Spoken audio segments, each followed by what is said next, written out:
You're muted.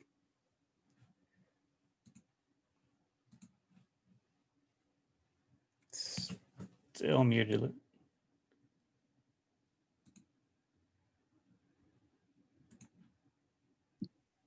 There we go. All right.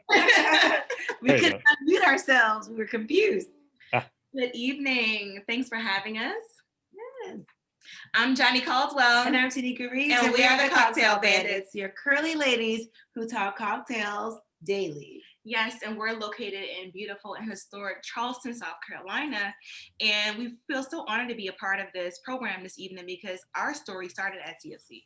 Absolutely. So we met at the College of Charleston back in 2004. Mm-hmm. So we're pretty seasoned when you're talking about age. And so we met the very first day of school, probably sometime in August. Mm-hmm. And it was a really great experience. We pretty much traveled all around Charleston's scene because we were underage, of course. Right. So we went to a lot of different restaurants and just different little events. And we just really saw the booming hospitality culture that happens in downtown Charleston. Right, and I'm from Charleston originally. I grew up in Mount Pleasant, but Tanika's from the Florence area. So when she came here from Florence, she just was like so in love with Charleston. And as a native, I was kind of over Charleston. I was over the beaches, I was over the scene, over the history, all over the carriage tours. But she was like, this place is awesome. Like there's so much going on. And I really got an appreciation for the history that we have, the amazing food here in Charleston. And we wanted to kind of like find our place in Charleston. Absolutely. So, after we finished College of Charleston, Johnny went off to law school and I kind of got involved into the food and bev world, learning how to first serve and become a waitress and bartender, but then actually learning how to curate cocktails and make them enjoyable for my guests. Mm-hmm. So Johnny would come into all of my bars and restaurants that I would work in and learn at, and she would give me critiques on what tastes good, what was disgusting, what I needed to work on, things like that. And we really were able to build up an affinity and a love for beverages and tasting them in that space and time. That's so true. And her cocktails were amazing. They were always really good. And I got an appreciation for the craft that went into them. Like we give the chefs so much credit on making these dishes, but bartenders put just as much energy into making cocktails as well. So that kind of like opened my eyes. I became more engaged in the process. And then as we started to go around and network and try to like find work for ourselves, post me getting out of law school and post Tanika moving back downtown, we had a lot of challenges with that. Yes. Well, we like to say that there are opportunities. Yeah. Because we don't want to look at them as obstacles, but we realized that there wasn't a lot of diversity in the hospitality space at all in Charleston, not just beverages and food, but also hotels, right. Also just the tourism department, the tourism world. Mm-hmm. We didn't see a lot of diversity. And so instead of looking at that as an obstacle, we looked at it as an opportunity to add our voice and our perspective and, start to embark on our entrepreneurship journey. Yeah, we really didn't have a choice. We couldn't get a job. So we had to take to social media, and thank God Instagram is free because we were able to share a journey on that platform, post all of our cocktails, post when we would go out to bars and have these amazing beverage experiences at local establishments. And we got a following. Like we got about 15,000 followers in our first 2 years on social media. Yeah. And this is back in 2013 when influencer wasn't a word. No. Social media wasn't really a thing. It was like either you're on Facebook or you're on Twitter, but it wasn't like social media as a whole. Yeah. So we had to educate brands before they would even hire us. We had to tell them what Instagram was and then how we could help them on that platform. So it was a challenge. And not only national brands, we really, really worked to try to gauge the local market. And back then, 7 years ago, which seems short for some, long for others, yeah. But 7 years ago, just like letting people know about Instagram and how we could be of assistance to you was like foreign. Yeah. So the brands here, they were more old school marketers. Mm-hmm. So if you learned about the old school way of marketing, that's what you were taught. Yeah. So Instagram and social media was completely opposite. So going against these mature, seasoned marketing and PR firms, it was a challenge, but we were up for the challenge. And we were so excited when people really started to realize that, hey, there could be a business in beverages. Yeah, and there's so much to show. I mean, we also wanted to show that there is culture in cocktails as well, Yes. especially based here in Charleston. I'm of Gullah Geechee descent. I'm so proud of that. And we try to infuse that culture in everything that we produce. I mean, we want people of color to know that they were a part of this industry from the very beginning. So you can feel like you can also participate in the culture and you can have a career within hospitality. So we try to encourage diversity, encourage people of all backgrounds, that there is a place for them within the food and beverage industry.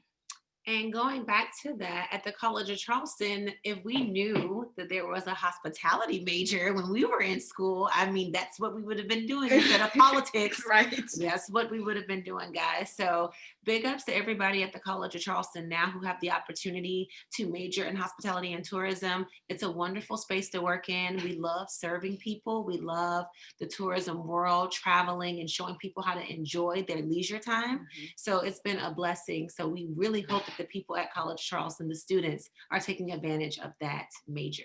And CFC really, really supported and molded us for this industry. I mean, we got so much training in how to move politically through spaces from CFC, being in an environment where when we were at CFC, it was a 7% minority rate there. Yeah. So, that really reflects our industry. It's a very small portion of people who are people of color in food and bev. So we were prepared on how to move, how to ask questions, how to engage certain brands. So CFC definitely prepared us to be able to be entrepreneurs. And they've also supported us in that we've been back to CFC to talk to classes. We've gotten several interns from CFC, one of which who is now a part-time employee for us. So we definitely encourage you all to take advantage of all the resources available at College of Charleston. Yes, we're so excited to be a part of the CFC family. Yeah. And with our education and our expertise at CFC, not only have we been able to travel around the state, but we've been able to travel around the nation and the globe and actually learn about different beverages. So not only alcoholic beverages, but beverages that are just made from the culture, the history, the stories, things that people grew up drinking. So we're able to actually share these experiences with people all over and then come home and share it with our people here. Yeah, we say there's a cocktail for every occasion, whether it's a barbecue or a baby shower, there's a beverage that can just add a little extra special touch to the occasion. And it doesn't have to always include alcohol. I mean, we all drink every day: water, coffee, tea, milk, kombucha, Gatorade, all that is a beverage. Yes. So we want to do a little quick icebreaker here with the group, if you don't mind. We want to ask any of the people, if you're so inclined, what would you be if you were a beverage? So Yes. If you're feeling kind of sweet and tannic, maybe you're a little sweet tea today. Yeah. Or if you're feeling a little bubbly and exciting, you might be a mimosa. Right, that's right. Yeah. Anyone want to share that or why they got Yes, Ebony. A margarita. Yes, nice, sweet and tart. Margarita is a favorite of ours. Sneak and I have actually tried over 400 different tequilas. As research, you guys. It's work. Somebody has to do the work. Okay. Lemon drop is another classic cocktail. Everyone loves lemon drop. Oh, espresso. Yes, ginger beer. Yeah, we were in Italy 2 years ago and we had some amazing espresso. Yes, drinkers. Moscow Mule. Go Yummy. buy the rare bit if you like a good Moscow Mule. Yes, they have the best. And there's homemade ginger beer. Mojito, little rum action for the people. Yes. Yes, our mojito is lovely, lovely. One of our favorite. Rum has a really, really fun history as well. You want to talk about the rum? You take it away, friends. Okay, well, rum is really connected with the slave trade and how they used to pay for enslaved Africans with rum and also things that they needed for the colonized lands. Mm-hmm. So to pay for certain things or to barter different services, people would use rum as payment instead of money. So that is one little history about rum. And if you look down, I'm sure you all have visited Rainbow Row. You can go down to Streets in Barbados, which is also Charleston's sister city, and it looks just like Rainbow Rose. So not only were the people who settled Charleston inspired by the beautiful rum coming from the Spice Islands, but also by their architecture and the way their streets looked and their culture that they had over there in the islands of Barbados and Antigua and all those amazing countries that still give us delicious rum. And a fun fact about Barbados, I know this is kind of off topic, but we have more original architecture that's Bayesian. I've learned that, Bayesian.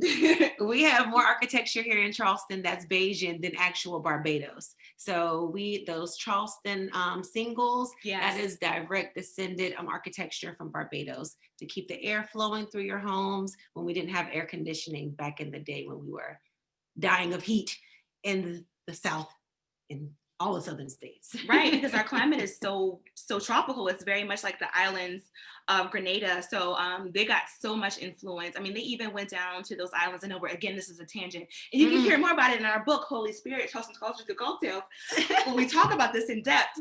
But there was so much training that the settlers got from people in Barbados to really just set up on how to build a plantation, how to build a home, how to cultivate the rice, indigo, all those things. Either from enslaved Africans or for people in the Spice Islands. So we owe them a huge debt of gratitude. Yes, but this is an entrepreneurship That's forum, right. and we're going to go back to the entrepreneurship of it all. When we started our business, it was difficult. It wasn't easy. It was like, we're like one of the first women of color to actually be experts in beverages. So it was a new platform. We had to really invent the wheel. And working with different grain growers, even with rice, because sake can be made from rice. So all of the great things that we grow here in the South have some type of connection with beverages. So being able to connect all of those things together and share with our following and actually educate ourselves, because our families also made beverages, either muscadine wine or different beers that we never had names to. We just were able to embrace that culture and see that it came from somewhere and actually add to it and add it into our book. And that's why the book is so important, and we want to encourage people to tell their stories. We had such a challenge finding dates and photographs and names of people that we knew existed who were a part of our food and beverage culture, but we couldn't find any record of them. So if you guys have stories from your regions and your areas of your history, write it down, create a blog, create a social media platform so people can see this information, because people reach out to us now just because we have a presence on social media and they can't find other people who may be qualified mixologists who don't have a platform where they can be found. So create a social media site, a website, a blog, and just share those stories and interview your elders, interview your grandmama, ask her what she drank in her youth or where she went to go visit in her youth when she wanted to let her hair down. Those stories, I'm telling you, are going to crack you up, and it'll also give you perspective on, our culture and place and time. Absolutely. And with us being approached by Evening Post Books and getting approached by our book, we got approached because of our blog. We were writing all of our adventures on our blog and in our social media. And the publisher and editor of Evening Post Books actually saw our blog, and they reached out to us and they said, we want this in book form. And so we were freaking out. We didn't understand how big of a deal this opportunity was until we actually got into the book, was writing, doing research, trying to find different stories, not only about people of color, but women, and trying to find those connections. And once we completed the book, it took about 2.5 years, we realized that we were the first African-American women to write a cocktail book in the entire country. So you're working on things, sometimes you never know the impact until you're actually inside of the event or immersed in the project, and you see how impactful it is for everyone. You just never know who's looking for inspiration or looking for that story. So write it down and put it out there so you can be found. We work with all kinds of creatives, from photographers, makeup artists, graphic designers, and we get inspired by all sorts of things, but we need them to put that art form out for us to see it. Yes, Absolutely. So one more question before you guys go into your pitch battle. We want to see if any of our people who are on, if they're majors in hospitality and what they expect their future to look like. Like, where do they see themselves? Where do you see yourself working post-graduation? Is it in a hotel? Is it in a marketing agency, working for a brand? Like, what do you guys think career is going to look like after graduation? And while you all are answering that, I want to engage with people who are not in, okay, we'll get to you with the book in a second, but I really want to engage with people who are not in hospitality. Like, just find what you love. You'd be surprised how many people love that as well. So you find what you love, whether it's rocks, whether it's water, whether it's, aerodynamics, whatever it is, just find it and stay persistent. It takes time to build things. I know we live in a microwave world now where we want things like that, but you won't appreciate it as much. Our journey in Cocktail Bandits is so special to me because we went through a lot of ups and downs, a lot. And everything is not going to come perfectly, because why would you appreciate it if it all came to you ready-made? Right. So just go with what you love. Don't listen to what other people have to say unless it's constructive. Believe in what you are doing, have tunnel vision, and just know that if it's not the exact goal that you're going for, you'll find what you love in the actual journey of going through that. So don't be afraid to think about something new, different, or innovative. Somebody wants to see it, and it might be us. You never know. That is so true. Mm-hmm.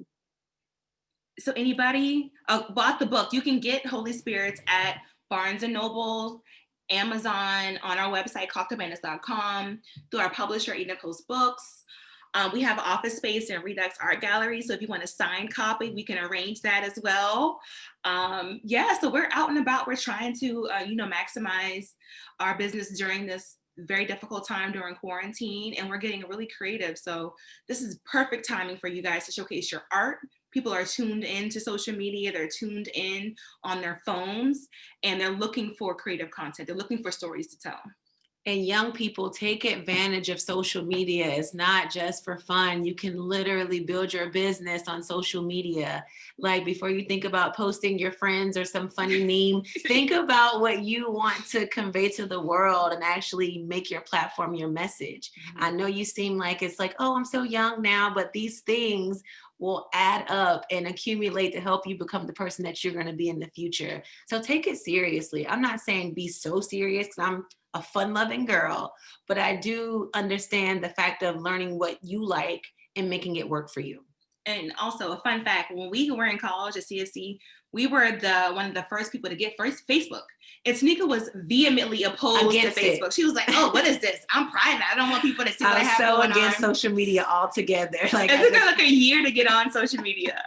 And now we make a living off of social media. So you never know how things are going to turn out for you. Don't be so quick to dismiss something, and kind of see how you can use it to your advantage. Absolutely. Any questions, you guys? Any questions?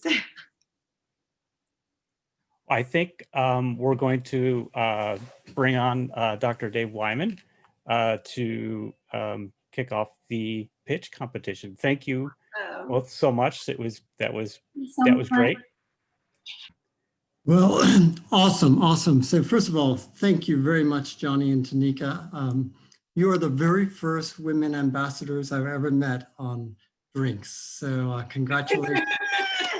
and I've met a lot of entrepreneurs in my time. So fantastic story. The book is called Holy Spirits, and I look forward to getting one. So excellent. Look forward to meeting you sometime soon in Charleston.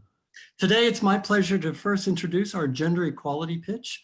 We have 6 students or student teams, and they are all pitching on SDG number 5, gender equality and women empowerment, okay?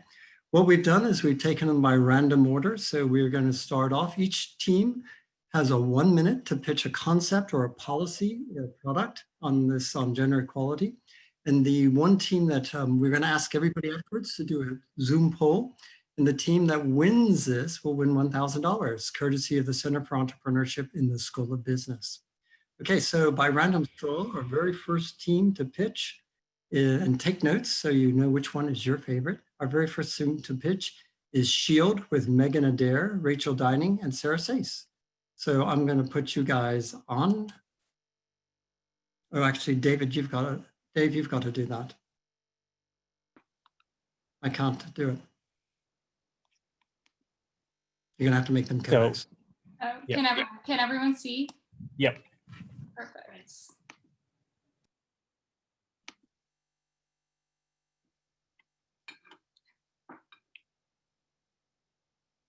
Okay.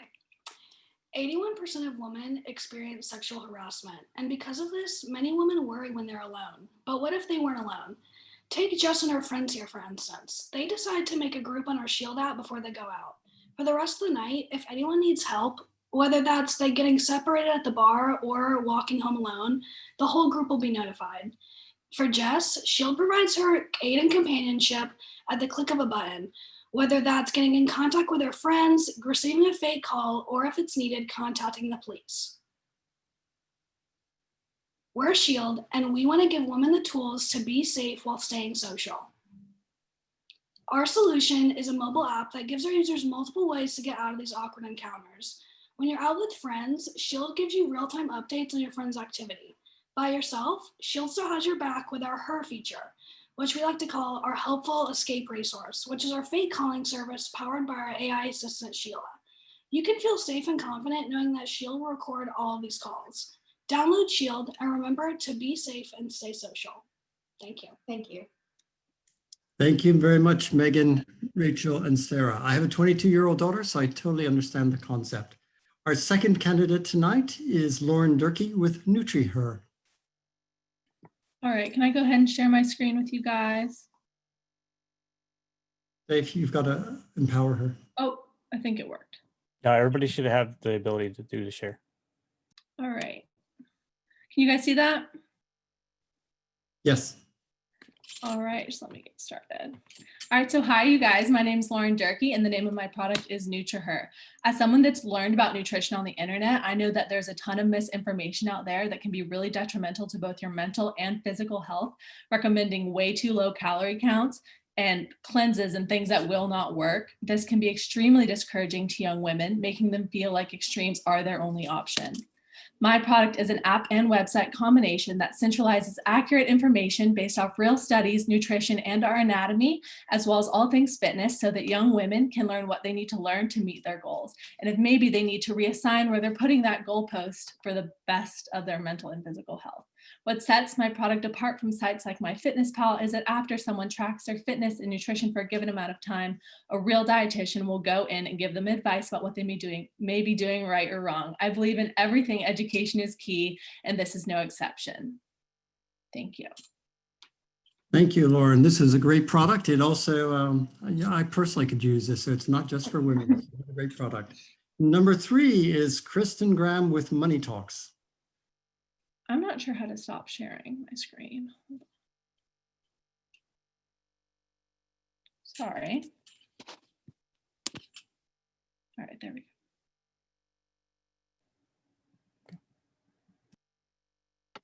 Hi, everyone. Can you see my screen? Yes. All right. Hi, I'm Kristen. Want to know a secret? Your degree won't end the gender wealth gap. In fact, on average, you'll make $26,000 less than the man who was hired with you. Same degree, same start date, but $260,000 less over 10 years. Financial literacy rates are large contributing factors to the gender wealth gap in the US. As we still wait for Congress to pass another stimulus bill, it's clear that it's up to us to get the real education we need to succeed. That is why Money Talks is vital, an app for women by women dedicated to financial literacy comprehension. We want to give you the tools so you can create your own wealth, starting with topics such as salary negotiations, student loan financing, stock market analysis, and so much more. And that's why you should download Money Talks, your ticket to financial freedom. Thank you, Kristen. We definitely know that Money Talks, so that's a very apt app. Thank you very much. Our next candidate is Lauren Graham with a discussion on women's policy.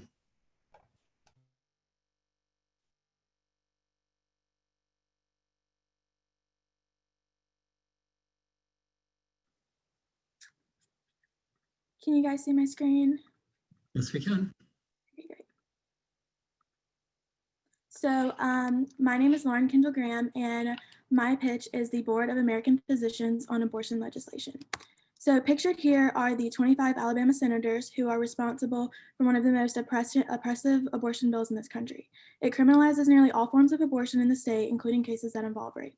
I mention this because the problem my pitch addresses is that women all over the country are losing their right to vital health care due to men in Congress with no medical knowledge or experience passing legislation that determines what women can and cannot do with their bodies. I say men in Congress because when it comes to bills that restrict women's access to health care, men are more often than not the sole supporters of the bill. My solution is to create a platform of experienced medical professionals who can advise and guide Congress regarding legislation that affects women's health. The reason why this board will only deal with matters of abortion and women's health is because this is one of the only fields of medicine where a Congress has criminalized doctors for performing safe and medical procedures. Abortion is healthcare and healthcare is human right. If Congress is going to vote on the rights of women regarding their reproductive health, then it needs to be advised by professional and experienced doctors who can more inform them on how to vote. Thank you. Thank you, Lauren. And we know that all decision-making is better than when women are involved. Thank you very much. Our next one is Period Pact by Addison McPhee, Dhruvi Patel, and Madeline Bird. All right, can you see our PowerPoint? Yes, we can. Perfect. Okay. According to UNICEF, the average person who menstruates spends 7 years total on their period, and many lack access to basic products to manage this time in a hygienic manner. We are Dhruvi Patel Addison McPhee. And Madeline Bird, and we are the founders of Period Pact. Seeing the lack of access to period products around the world, as well as the stockpile of those same products here in the US, the idea for Period Pact came to be. Our goal here at Period Pact is to connect individuals with extra products with organizations and shelters where they can donate these products and help people around the world who need them most. Our website makes it quick and easy for people to find organizations and donate products or money. Users are able to locate our partners around the world, read real testimonies from those we have helped, and easily make a donation. To make a profit, we would take a certain percentage of monetary donations. However, the majority of our profit would stem from merchandise sales. We hope to have a lasting impact helping people globally while also working towards several United Nations SDGs, including SDG 5, which is gender equality. Thank you for listening, and if you have any questions, please contact any of us here at Period Pact for further information. Thank you, Addison, Dhruvi, and Madeline. We know how important the access to these products are, particularly in the third world. And our final contestant tonight is community helper with Sarah Rosso and Mary Morano.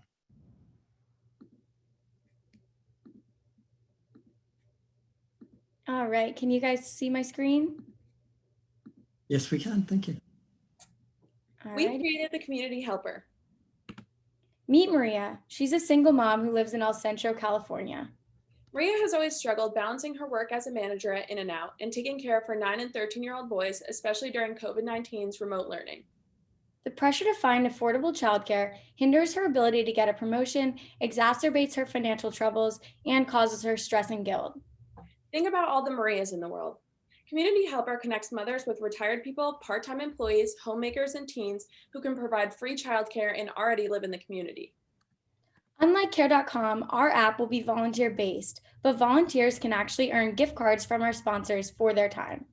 Maria can be effective at her job, save money, and reduce stress while bringing in additional resources to her low-income community, including food, clothes, books, and entertainment. We allow communities to come together and solve their problems in a sustainable way. With the community helper, Maria's optimistic, her kids are taken care of, and now her community is prospering too. Thank you. Thank you very much, Sarah and Mary. We know how important this is, particularly now in COVID times, where it's so difficult for everybody to find childcare. Okay, so Dr. Hansen is going to run a poll, and where you get a chance to vote for one of the 6 teams, and we will announce the winners at the end of tonight's event. So go and choose which one you would like to support.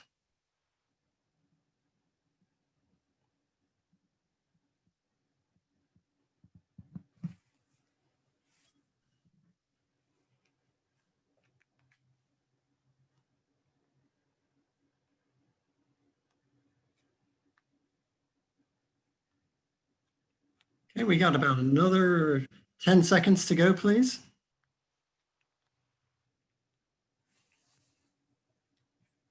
5 seconds.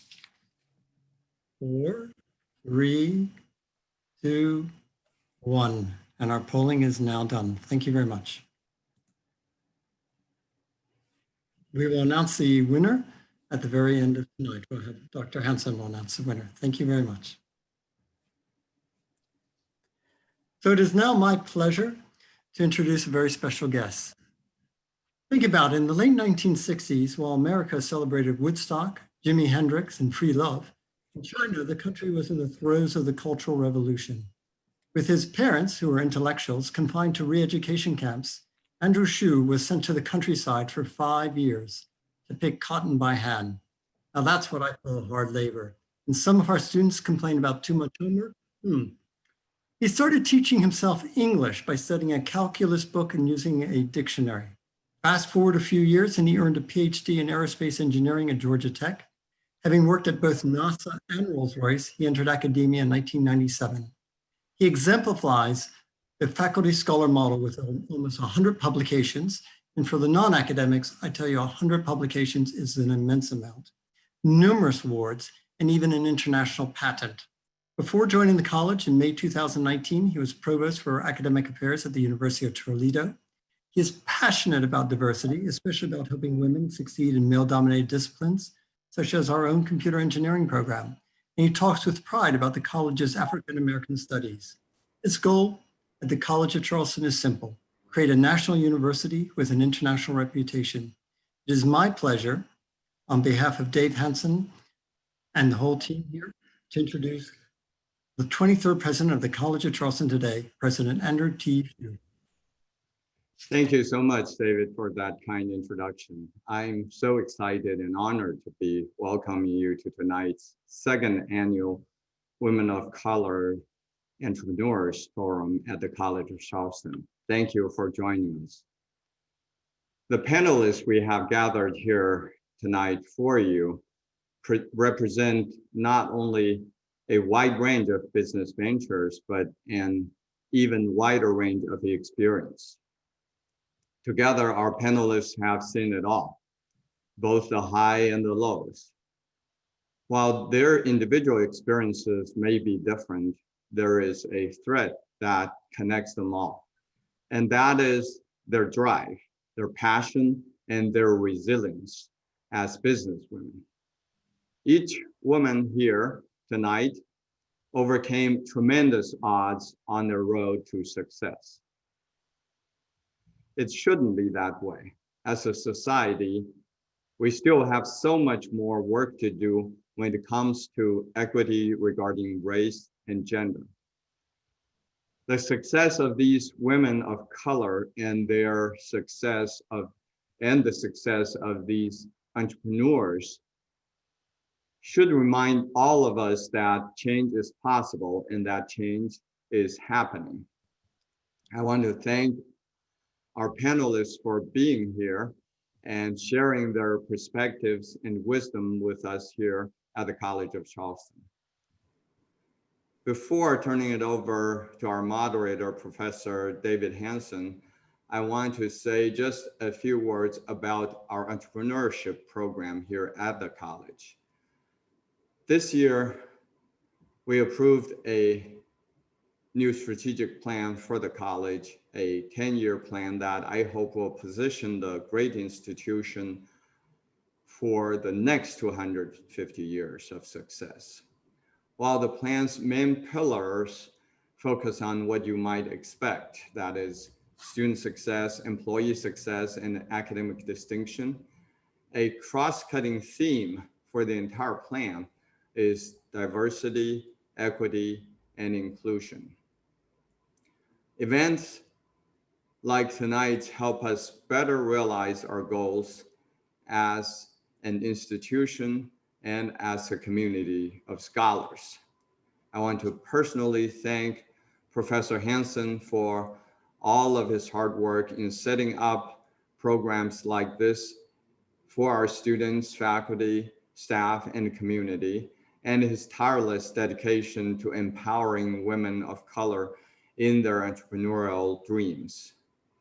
The College of Charleston is a special place because of faculty like you. Thank you, David. Tonight also reminds us that the College of Charleston is a place and a space for all of us to come together to share our stories and experience so that we might learn from one another and be better for it. So without further ado, let me hand things over to Professor Hansen. Thank you, President Shute. I'm really excited. This is going to be a tremendous event. We have 70 participants already, which is wonderful. We have a great collection of panelists, and I'm going to call out each one and ask that they provide a quick introduction of themselves before we begin with the forum discussion. So first off, and I'm going alphabetical order by last name, Sadea Bellamy, the Community Development Loan Officer from South Carolina Community Loan Fund. If you'd like to unmute and introduce yourself.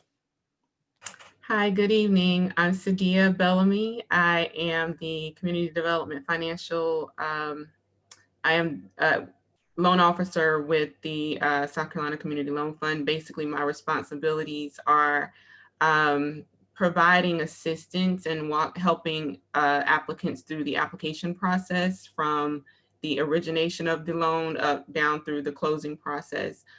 Basically, what we do is we try to assist borrowers who a lot of times can't find access in traditional lending, or who have had, problems in historically getting that access in lending, such as minorities or women.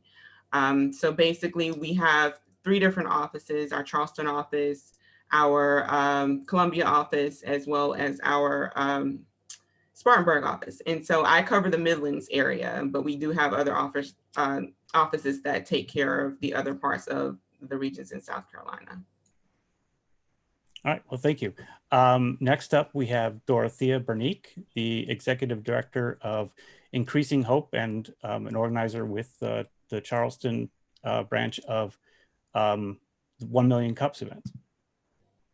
Hi, good afternoon, everyone. I'm Dorothea Bernique, the Executive Director of Increasing Hope Financial Training Center. HOPE is an acronym for Helping Others Prosper Economically. And so for 15 years now, as a community-based organization, we've been helping individuals manage their personal finances, rebuild their credit, become homeowners. We've helped save homes from foreclosure, as well as renovate homes, prepare tax returns for free, and as well as do small business training within the community. We've had about an $8 million impact, probably going on $9 million now, impact on the community through the services that we have provided. It's a pleasure to be here with you tonight. Thank you for having me. Thank you. Next up, we have a current student here at the college, Tazaria Green.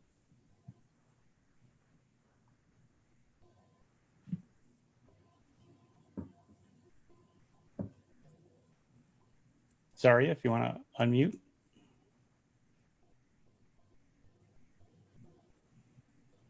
Hi, my name is Tazaria Green. I am a current student at the CFC. I am graduating next month with a business administration degree with a concentration in entrepreneurship. And I will call myself a prospective entrepreneur. I want to be in the skincare line, kind of figuring out, I'm in this weird position in life. I'm brainstorming about what I want to do, and within the next couple months, I learned so many things here at the College of Charleston. I want to thank Dr. Hansen, Professor Wyman, and Professor Alfonso, because I had all 3 of them. Without them, I wouldn't, know what to do, in my life.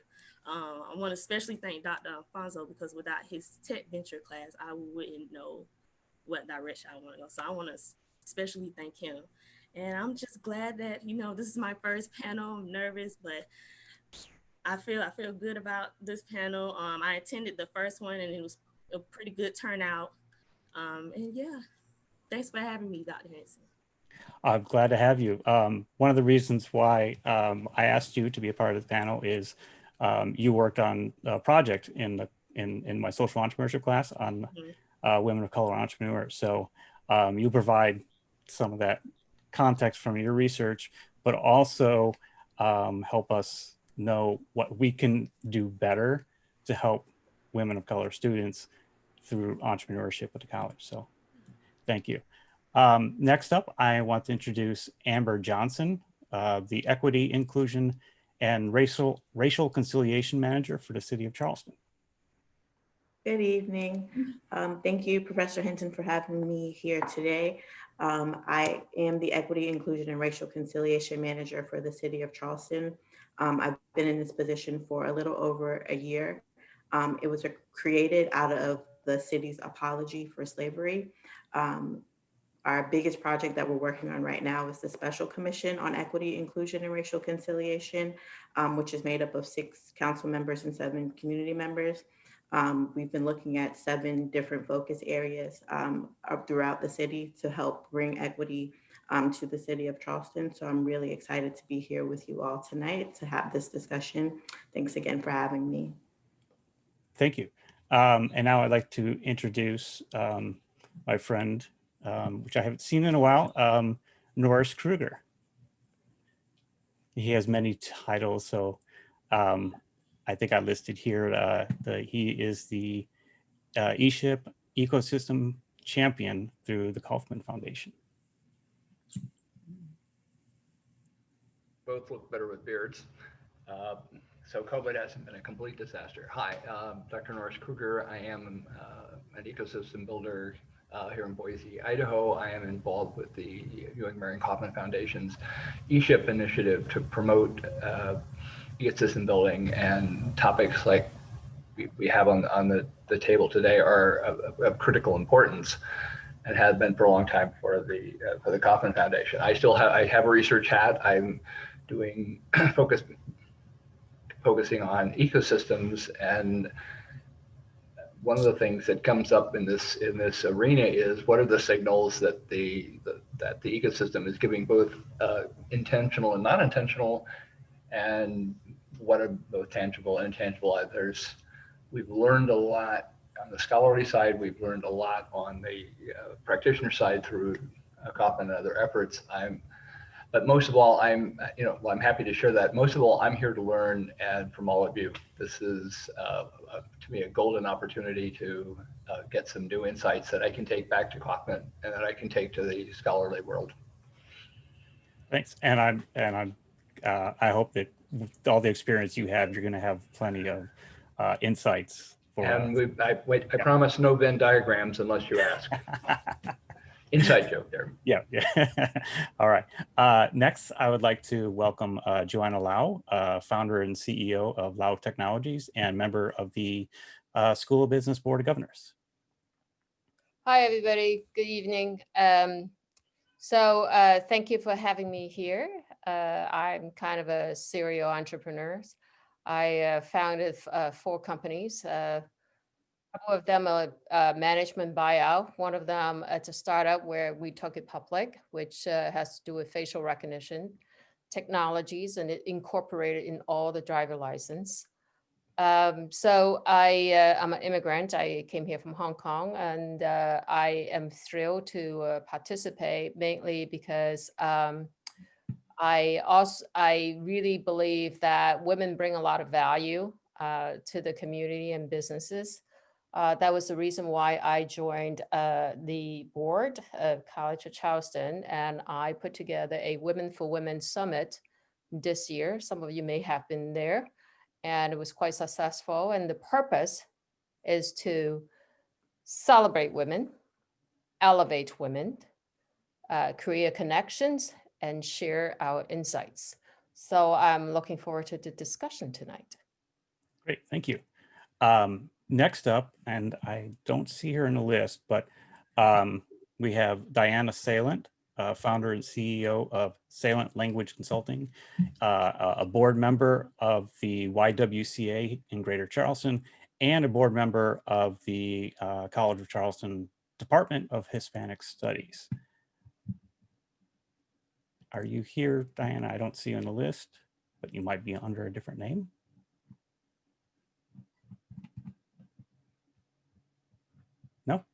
Okay, maybe she will join us later, hopefully. So I will introduce next Audrey Wetzel, co-founder and CEO of Resource Partners, LLC. Hi, thank you and good evening. And thanks, David, for the invitation. Resource Partners is a 25-year plus old company. We're a women-owned, minority-owned health technology consulting firm. We're headquartered in North Charleston, South Carolina, with offices in Washington, D.C. and in Miami. We are our name, Resource Partners, in that we partner with other industry experts to provide solutions to our clients.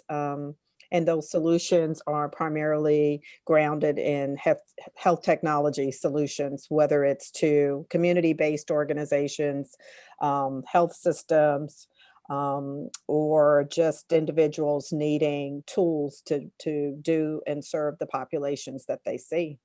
I'm very excited to be here, and I'd like to give a special thanks to Monique Hill, who's also part of the panel today, for making me aware of this great opportunity.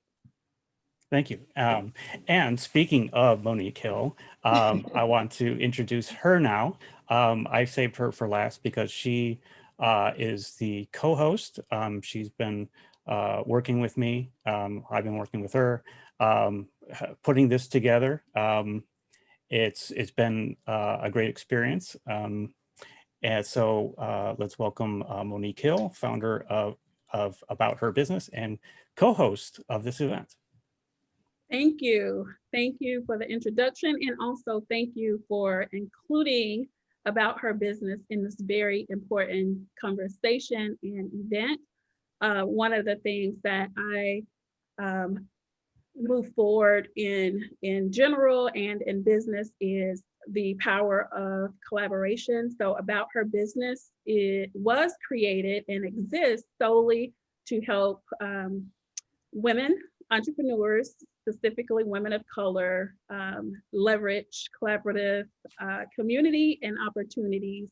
And by doing so, I'm able to provide services such as digital strategies, also curating some of the best training and networking events. So I am who I am and where I am because of the power of collaboration and social capital, if you will. And so my gift to the world is making sure that everybody takes advantage of that.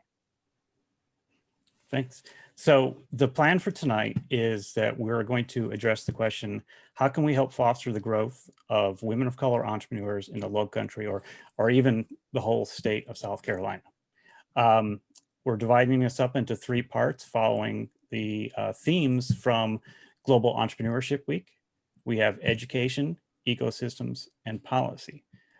So I'm just going to throw out the question and invite each of the panelists to engage in conversation, throw out ideas, questions. For audience members, if you have a question, please type it in chat and we'll try and work it in. So that the question then is, how can we help foster the growth of women of color entrepreneurs in the Lowcountry through education? So what can, what can the College of Charleston do better? What can the education system, whether it's the K through 12, other universities, et cetera? How can we help? Who wants to start? Well, can I just, I'll start. Yeah.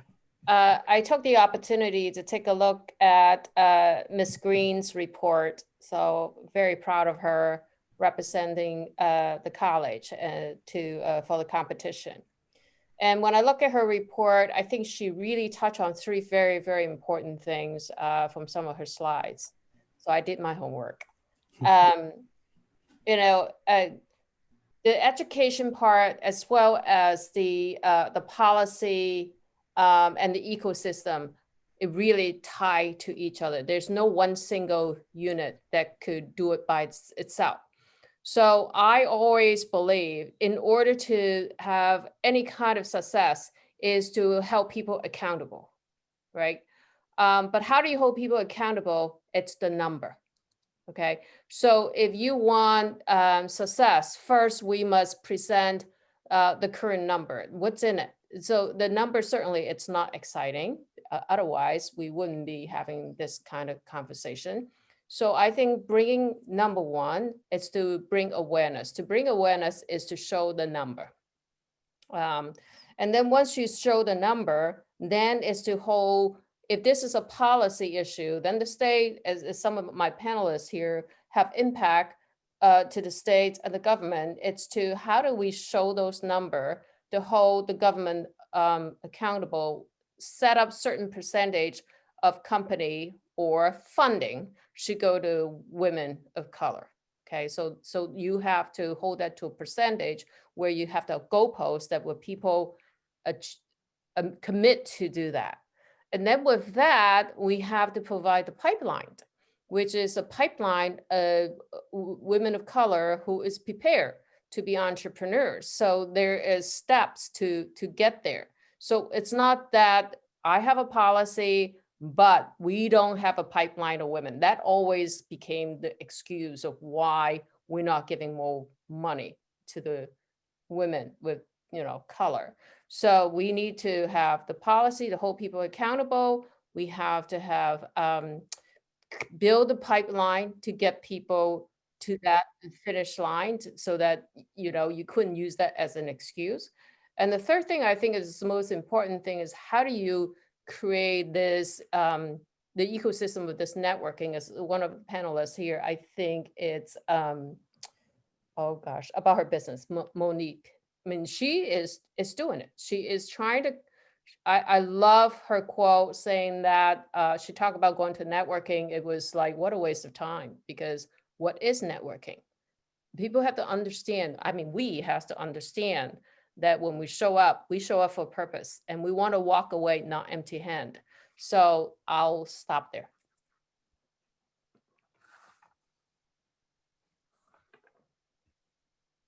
So I'll go next as a follow-up and say, one of the prime ways to do this is by hosting these types of events, Dr. Hansen, where we are able to bring together the various sectors, women from the community, and have a conversation on what the needs are and how we can address that. So in terms of the role of the CFC academic systems in any city beyond Charleston, I think the very important role is to serve as that resource of research and also helping facilitate this type of discussion. I'd like to add something as well. And I think Joanna has made some very appropriate comments as it relates to women being prepared. So, and folks being accountable if there are opportunities for minority business or access to different minority business. I am certified not only locally, but statewide, but also nationally as a women-owned, minority-owned company. But I think even before you get there, as a Charlestonian, I think it's important for this generation, because I was fortunate that I grew up in a generation where there were a lot more minority businesses than there even are today. And the minority communities have lost businesses because minority businesses, the people who look like the folks who actually were performing services in their communities are no longer there. And so children don't have the models that they need in order for them to attain what it is that they can truly attain. And so we've got to find a way to start at 2, at 3, so that children see business owners that look like them. And so they know that it's attainable. We have to get back to making sure that our communities are responsive to that. and whatever it takes, whether it's through banking, whether it's through opportunities like what the College of Charleston is presenting this evening, where we have a forum to actually discuss it in a way that's meaningful.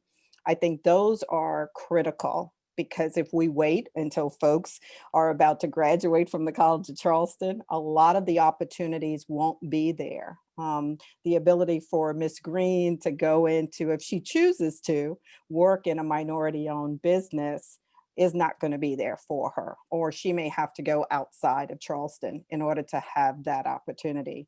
And so I think that certainly policy dictates what happens across the board today, but I think we need to be very mindful that we're preparing for the next generation and the generations that are being born this year in 2020, not the ones who are about to graduate from college in 2020. I would like to add on, what I would like to see personally are more classes catered to minority business owners at the College of Charleston. I remember this incident because I was looking for classes to complete my credits, and I stumbled upon this class, and it's a Management 351 class. It's a minority in entrepreneurship.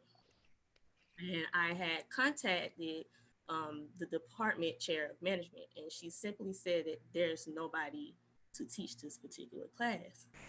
So I say implementing more classes catered to the minority business owners at the College of Charleston, at any school, because I read this article, and there's a lag between, entrepreneurs of colors and white entrepreneurs, because the minorities, they lack the knowledge of business management. So I would like to see, more implicated in that. And minorities would be more prone to not even having a mentor or a role model. So I would like to see, more role models, coming into the, the community of Charleston, because there's a lot of great talents in like the beauty and health, because during the research, we figured out that more women of color entrepreneurs would go to the beauty and health sector. So I like to see, more of that implemented into, the school system, because I think like it's really important. And like Audrey said, to be prepared, for, the disparities that they'd be stumbled upon people that look similar to me. I would also add, just to piggyback off of what Audrey said, that it's not only important for kids to see people of color in entrepreneur roles, but also to understand financial, and basically financial literacy is the key. Like, I feel that we need to start that at a very young age, teaching kids about credit, teaching kids about entrepreneurship. Once they are old enough to understand financial statements and they have that entrepreneur spirit in them, they should start learning to do financial statements. A business owner should not learn to do a financial statement when he wants to take out a loan. That is something that they need to know even prior to college, I would say. I was just having a conversation, we were joking online about remembering our 5th grade teacher. And there was this one teacher and people were saying how mean she was. And I was like, I remember her teaching me how to balance a checkbook. And I thought that was just the coolest thing. In the 5th grade, I knew how to balance a checkbook. So it's very important to know those things at a very young age, because we as African-American or minority women, a lot of times we don't have that financial education at a very young age. And then we get a late start. So we're learning in our 30s and our 40s how to correct our credit, when we should know these things from the start before we turn 18 years old. And I would like to address how do we reach foster growth among women of color. I suggest we have to meet them where they are, because in the line of business that I am, being community service and nonprofit work, what I have found is that the education that is needed for the entrepreneurs, for the group of ladies that I serve with, may not have even attended college.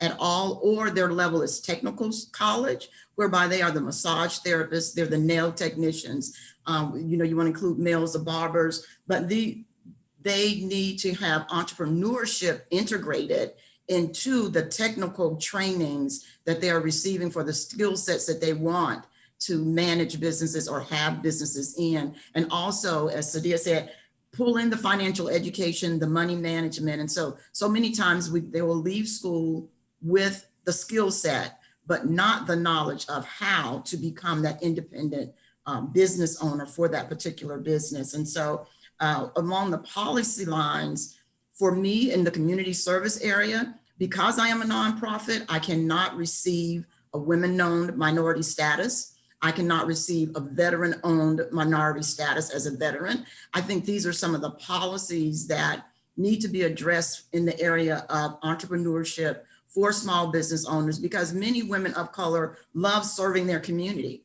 and do nonprofit work. And so, but we lose out on some of the benefits that come from those certifications as a result of being a nonprofit as well. And so I say, let's meet our community and those entrepreneurs where they are, educate, include financial literacy, and then open up those certifications to nonprofit business owners as well. If I can jump in, the discussions we've been having here in the Northwest, and some really important points. Years ago, I was introduced to a program where the students had taken ownership and were not only leading, they were designing their own entrepreneurship education. They were deeply co-embedded with the community. They were doing incredible project-based learning. Oh, by the way, they were third graders. Because I had asked, they said, would you like to teach this class? I said, no, I want to take it. And they said, you can't because you're not 9. So I said, next year. But it was astonishing what can be done in even primary school in terms of entrepreneurship education. And that has a lot to do. I would tell David to cover his ears that maybe the presence of having actual teachers is getting the educational community on board can be incredibly powerful. Because entrepreneurship, there's a lot of research and a lot of hands-on evidence I've seen that it's not just formal education. Whoever said you shouldn't wait till you're a senior in college to take this stuff is absolutely right. That the more you can immerse. I talk to young tech entrepreneurs almost every day, and they have no bloody clue what the startup life is all about. They don't even understand what is it like to be in a small business? What is it to be in a new business?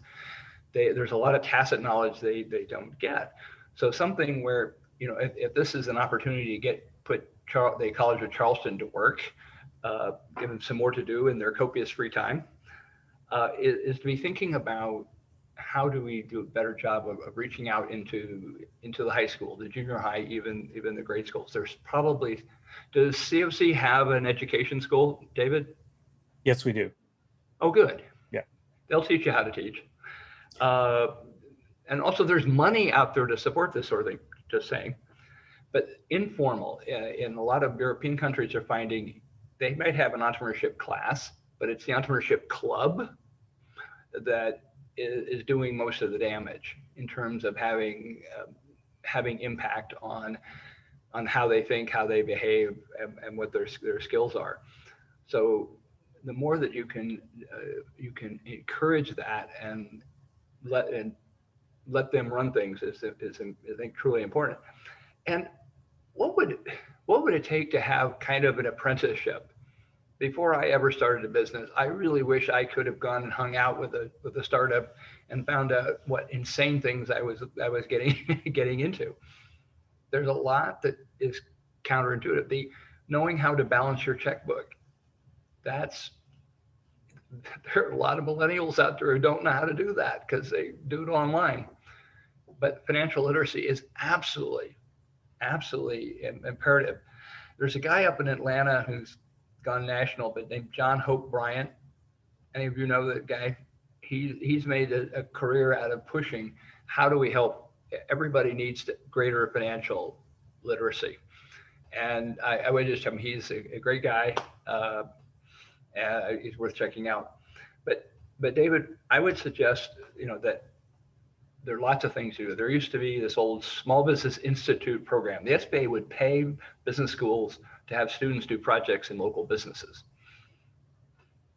A whole $250. But it was an astounding model for getting both helping the businesses, but also a huge reality check for the students. So if you're not doing hardcore project-based learning in the community, David, you guys should be doing that. Work on the apprenticeship and start a club and maybe figure out how to get the education folks involved. A small order. Yeah. But they all work. All these processes work. Yeah.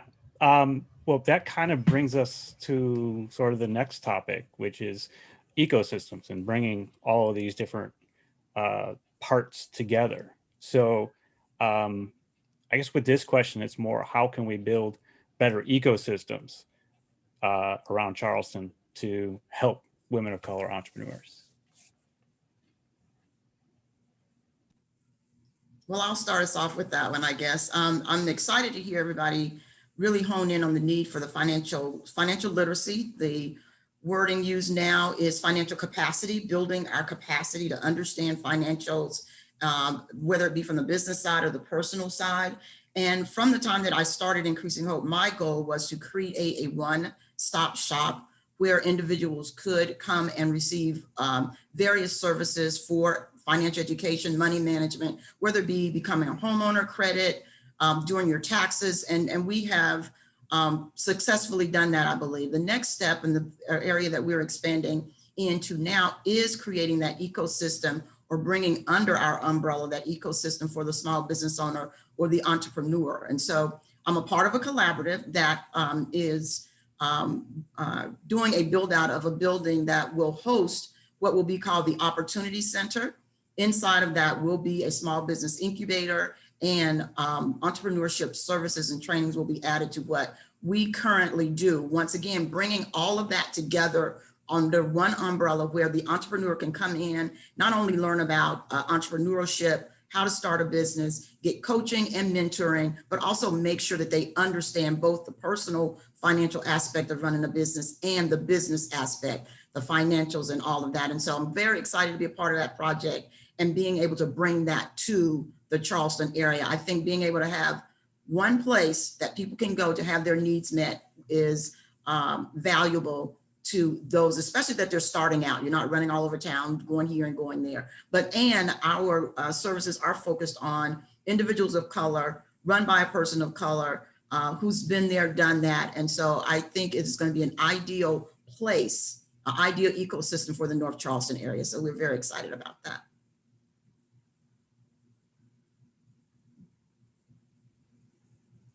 That is very exciting. I applaud you of doing that.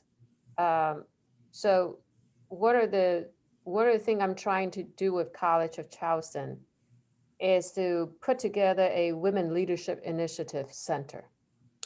And the purpose of this center is to offer mentorship programs and create curriculum support for the faculties, because I think the faculty could get more input from the community and business and alumni to create programs that could become a resource for women in business. And in my experience, I really find a lot of companies have difficult conversations with women, and not to mention women in colors. So I'm hoping a place where we could, specifically for College of Charleston, is to both mentor and coach students and women in the workplace, as well as businesses, to navigate some difficult conversations, because none of us start out an entrepreneur. We work, we learn, we exhausted what we learn, and then we say, hey, I could do much better on my own. I would think that it also could engage constituents and draw on the network of alumni. So to heighten the skills of young people and give them resources how to enter the world. So it's to a lot of you have said, going back to the grade schools, but if I just look at College of Charleston itself, is leverage our alumni, our current students, build that network from them, because they need some kind of a sort of a guiding light so that they don't have to repeat the same mistakes, or we could do a quick step to move on to the next step. So with that, I also think it's also a place to help women to become legislators, to take a higher position. When you have people who look like us, they have empathy, and we need more women in legislative positions, so they could change policy and could help navigate where we need to go. So that's just my view of how we could do this.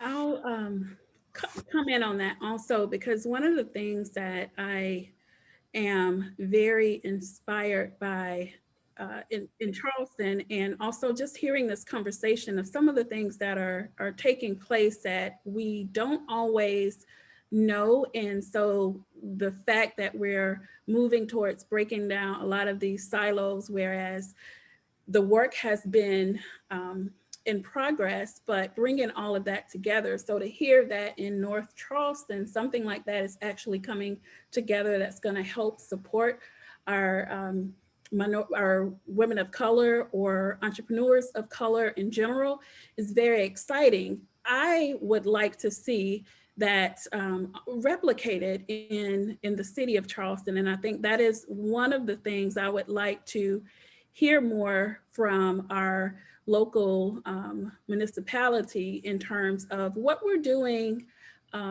for entrepreneurs of color in the city of Charleston, in the downtown area, to help businesses relocate, co-locate, and be able to thrive there. We know right now there is a handful of Black-owned businesses on King Street as an example. So how do we foster growth and I guess equality or equal opportunity in terms of business representation in our downtown area, when right now it's on one hand you can count how many exist. So hearing about those types of incubator programs and models that exist.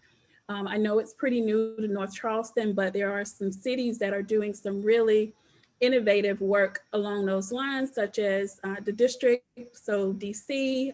There's some great work out in California as well as Arizona, and how they're being able to do that. So I think we also have to talk about more of the policy side of that, but also just addressing the elephant in any room that we have, and that's the lack of diversity and representation of Black businesses in our downtown area. I wanted to ask Amber Johnson if there's anything with her office that incorporates anything to do with minority-owned businesses. Well, I would start with the city's minority women enterprise office. They've been doing a lot of work to kind of help with the technical assistance aspect, to help with the access to capital. So they've been doing a lot of work, and they've had to pivot since COVID, but I think they've done a good job to try to create those opportunities and to create awareness for businesses.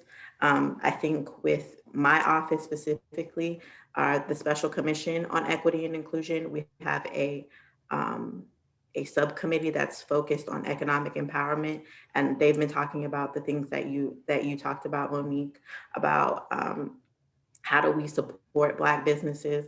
How do we help them find access to capital? How do we remove some of those barriers that are preventing them from starting in maintaining those businesses, specifically in the downtown area. So we're having those discussions. We're looking at best practices from other cities and trying to see what we can bring to Charleston to help grow more Black businesses in the area. So David, I love the idea of the word ecosystem, and I think of the college being an excellent hub for the diversity that we're hearing on the call from Joanna and from Amber and from Doretha. So I think when you think of an ecosystem, you think about a combination of a lot of different things, a lot of different processes, people at different levels of and phases within their businesses.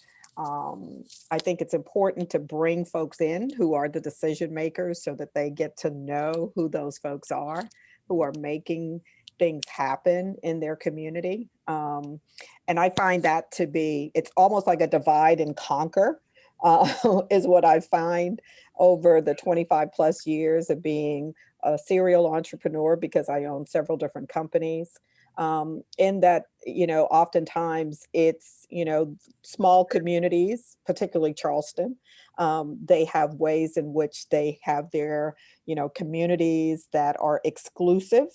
And so it's hard to penetrate or to get access to certain resources. So I think this might be probably a great launch point where the College of Charleston might consider a convening of all of the folks who are here on this call, especially the panel members, and seeing how we could look at doing something on a more continuous basis so that the next meeting next year in November, we'll have some lessons learned and talk a little bit about where we go and how we can proceed forward. Because there's some great resources on this panel. And I think it's unfortunate that we're all sort of siloed. Well, I hope you're not waiting till next November to do this. Is it, Audrey, you're spot on, is it, the ecosystem model it captures the dynamism, the complex, ever-changing interconnections of all of the players. Mm-hmm. And one of the jokes is there's no, in an entrepreneurial ecosystem, there's no apex predator except the most powerful institutions in the community. We try to sort of differentiate between sort of top down, that the institutions and power players are trying to run things and trying to take advantage of the silos while the entrepreneurs are bubbling up. I recommend, it's an older book, Brad Feld in 2012, 2013, about what makes a great startup community. There's a brand new version, Feld and Hathaway. I recommend both of those. But that universities, and other institutions, they want to be leaders when there really should be feeders. Kind of a clever but being a convener, being the fair broker is something that's kind of hard to do. One of the projects I'm involved in is titled, "If you want inclusive entrepreneurship, you should include the entrepreneurs." That this is this bottom up. I'm an expert, but I listen to the entrepreneurs because they will always surprise me, and it's important to hear their voices and hear all of the voices. I live in a community where all the really important entrepreneur events have been run by a fairly small number of people who are very important, and I'm going to hate saying this, but patriarchal probably is the word that comes to mind. But they honestly think they're God's chosen people to run things, and I'll assume good intent, assume positive intent, but they don't hear it. So what's been happening here? We started a new women's business center. We have an African American chamber. We have a kick-ass. I would pay money to go to the Hispanic chamber, not the regular chamber. It's just they're doers. Let's have events put on by them, and then the more that these groups. So every one of these, if you've got most of the events happening, what's the cliche? Oh, diversity is inviting people to the dance, and inclusion is asking them to dance. And I kind of like, screw that. Why don't you help them put on the dance? And this is the kind of thing, again, the universities can empower. And the other thing before you have this meeting of the minds and everybody comes heavily armed to this meeting, is a great student project, David. I'm giving David more work every time and I can help you guys with it, is doing a great map of your ecosystem. And make sure that you have the students doing it, and making sure that the groups that you're hearing here, that we're hearing from here, having them at, because of every ecosystem map in the world, there's one thing in common. Who's at the center? The person who drew it. And if you have multiple people involved that are not the usual suspects, I mean, you can look at things like Kansas City and some of these other cities that it's just been staggering what they can do. And the students will do anything for an A, so they'll run through brick walls. Anyway, I'm talking too much, but you've got me excited. Great. I actually am planning to take stuff from this event and apply it to my social entrepreneurship class in spring. I always try to work in some kind of theme, and more lately I've been trying to I teach both social entrepreneurship and ecopreneurship, and I try to get them, these classes, working with existing organizations, as opposed to just having students, generate some great idea that'll never go anywhere, but rather giving them practical experience. And so my ecopreneurship class this semester right now is working with Omar Mohammed, the Low Country Alliance for Model Communities, in addressing environmental justice issues, but using entrepreneurial techniques to come up with solutions. And so they just presented them yesterday, the initial solutions, and they're pretty spot on. So I'm hoping that continue with that in spring with the social entrepreneurship class. And to Zaria's point about the minority entrepreneurship class, I have been trying to get somebody to teach it for a couple of years, and I'm not finding it. So I'm going to try it this summer. I did gender and entrepreneurship last summer. It worked fine. So I think I can do the minority entrepreneurship. And we'll see. Maybe actually what it'll probably be is a combination. So it'll probably be women of color entrepreneurship as a class. So Mark, I have a recommendation, because Yeah. it's interesting. I really appreciate you doing this, because the important thing is starting the conversation. The fact that you having this conversation, this is your second year. And one of the things of giving a program is the stickiness. It has to stick. It has to have sustainability. It has to have some kind of attraction. You got to have students who want to sign up, but I don't think it should be limited to just students, because what you're talking about, it's a bigger issues than just students, number one. Number two, it's reverse the teaching.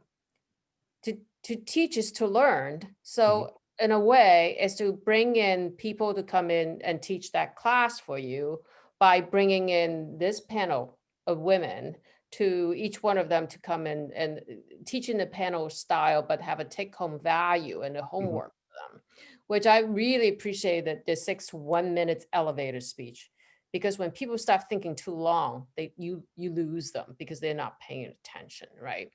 Then the other point I'm curious is, I always think that for nonprofit should act like a for-profit, because there's no such thing as a nonprofit. You got to make money in order to do good, unfortunately, but that is reality. So this whole social entrepreneurship, I heard someone mention about being a minority certified person, but yet the business is nonprofit. You're not getting all the benefit. I think that is a flaw in the system to start with. So maybe you need to change. We need to change it to a class B, which you could still get funding. It's a matter of how you incorporate. So one other thing I thought would be interesting is,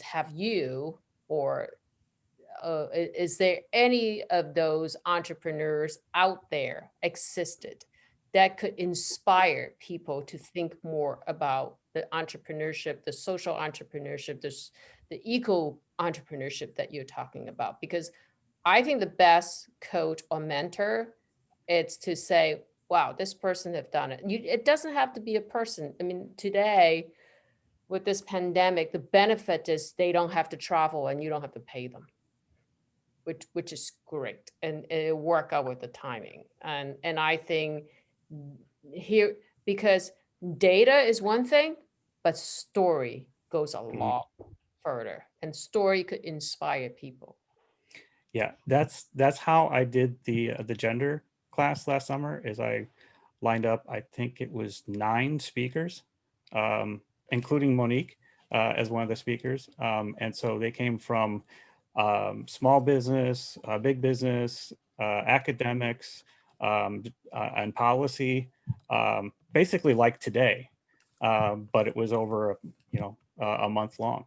And I have all those videos. I just got to figure out where to put them. But yeah, so that'll probably be a lot of what I do in summer. You need to create a icon on your website. There's an icon which is like a podcast where people could go into your inventories of videos that they at any point that they could click on it and get inspired. Yeah. Yeah, I could. Well, anyway, this is going to be going up on the School of Business YouTube channel. So maybe you can incorporate the other videos there. But I'd like to move on to, and we've kind of already touched on it a little bit, but I'd like to move on to policy perspective of how we can help foster the growth of women of color entrepreneurs.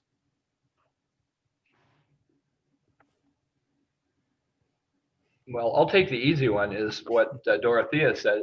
Is I was sort of surprised because that's not we've been able to figure out how to come up with a badging, a certification of being women-owned, even if you're a nonprofit. Now, everyone here is all the rage is the B Corp that Dean Lau suggested, is figuring out is getting those certifications. But where we've fallen short here, and at least in Idaho, is that we have a totally disastrous setup of set-asides that most states and cities have at least some sort of small business set-aside, a woman-owned set-aside, a veteran-owned set-aside, that they're not big, but they typically paid off, and it's not, and it's not charity. Our large federal research lab had the mandate to expand their pool of contractors, of people, vendors and suppliers, and they more than doubled the number of vendors they had by explicitly reaching out to women, particularly to women, minorities, and rural. What happened was, by expanding that pool, quality went up, costs went down, and the lab director got a big national award. So they're continuing to do that. But this is something in most states have some sort of set-aside program, but have someone take a long look at it. David, maybe have a team of students look at it. Poor David, he should not have invited me. But this is the kind of thing, is making sure that, if there's a 5% set aside for small business and it's at 3% or something, that's something that's easily fixed, because it's not like there aren't quality vendors in every corner of your state. Regardless, it's not just the usual suspects. So I would take that and thank Dorothea for giving me a chance to give an easy answer. But that is such a problem that we're discriminating against nonprofits, which is just nuts. Yep. Well, I think that ties in with a question that somebody posted in chat here, which is how do we engage municipalities to fund these kinds of initiatives?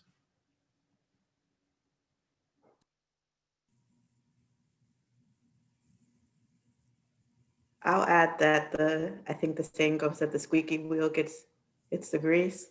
So I think the more noise that we get from the community to advocate for that type of funding, the more that they'll be willing to listen. But it takes the outside, the community, to to make those types of recommendations. But I think the timing is ripe. Diversity is real. Big corporations right now, I mean, I'll take BlackRock as an example. They make a goal that 30% of their employee are going to be women. And they push really, really hard now of diversities. Some boards now, ever since Black Lives Matter and this diversity has become such an issue, a lot of corporation boards are looking for women of color, especially African-American women, to join boards because it's reflecting the constituents. I mean, like if I'm on a retail board and oh my gosh, you know, and you walk into a room and all the people who sit at the table are a man and you're selling shoes to women. I mean, you go try to put on high heel and tell me how you sell a pair of shoes to women, right? So I think getting municipality to give to set aside money, it's hard. I mean, I know, you know, I only moved into Charleston in a very short time, but it's really hard. I hear what Norris talk about set aside.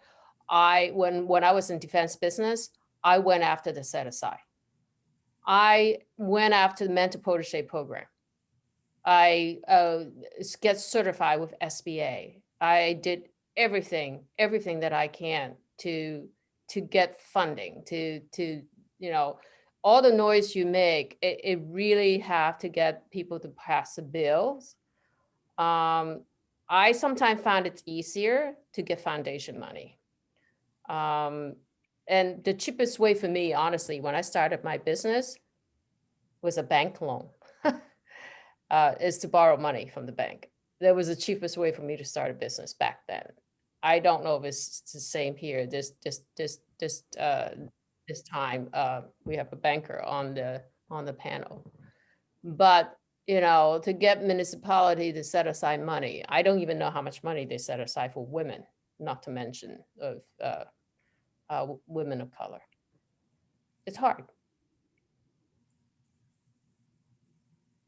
Well, I would suggest for municipalities or cities is partnerships. And I think Monique hit on that early in the conversation, is that community-based organizations, nonprofits, we're already out there doing the work and we have the feet on the ground, the boots on the ground, we're the frontline workers. I mean, we already understood that minority-owned businesses were lacking in education, access to technology, all kinds of resources. That's why the Opportunity Center is being built. So we were already on the front lines, already ahead of this so-called crisis, because we understood the need as service providers in the community that we live in. And so collaboration, I think, is very, very key to hitting some of these. It's just us coming together with the same goal and end in mind, which is to help the minority small business owner at this time. So I think collaboration is huge to some of our answers or issues, solutions. I think maybe to build on that and what Norris had mentioned earlier about the SBA programs where the teams of students would you know work for $250 to create a marketing plan or something for a small business, but turn that focus instead of business focused on the nonprofits, perhaps. Yeah, because the SBA doesn't pay people anymore to do that. And what was weird is when they stopped funding it, participation went up because you also took away the paperwork. But I was at Ohio State, we had way too many they gave us carte blanche to do all sorts of stuff. We worked for the economic development projects. And I've done this my whole career, working with nonprofits, pretty much whatever came through. One thing that someone was talking about is King Street a main drag in your downtown? Yeah. Is that one of the things that actually my students came up with at Ohio State was something they called dense pack, is that they would do 8 projects, but they do 7 different businesses all in the same neighborhood, in the same block. Because if you help one business, the others bitch. So another. And the 8th team would work with the downtown merchants or the local chamber. So if you've got a group of businesses, some that are well established in the King Street area, but you've also some that are just getting started. And there's some, you've got an opportunity to really be imaginative with the students. And while the SBA doesn't pay for it, or there is still an SBI Directors Association, 20 years later. And there is EDA money to support that kind of thing. I'm trying to move the work from you to your students, but the opportunities to make a difference here are just staggering. And I will help any way I can. Well, Kaufman Foundation have a lot of money. You could give us some money. Well, Kaufman has, well, I think Kaufman didn't invest in the right things when they weren't heavily invested in stock or Seattle real estate, but they are mercurial in terms of their funding. But they keep having initiatives that there are, in fact, probably the next big one will be about collaborative efforts to promote inclusion.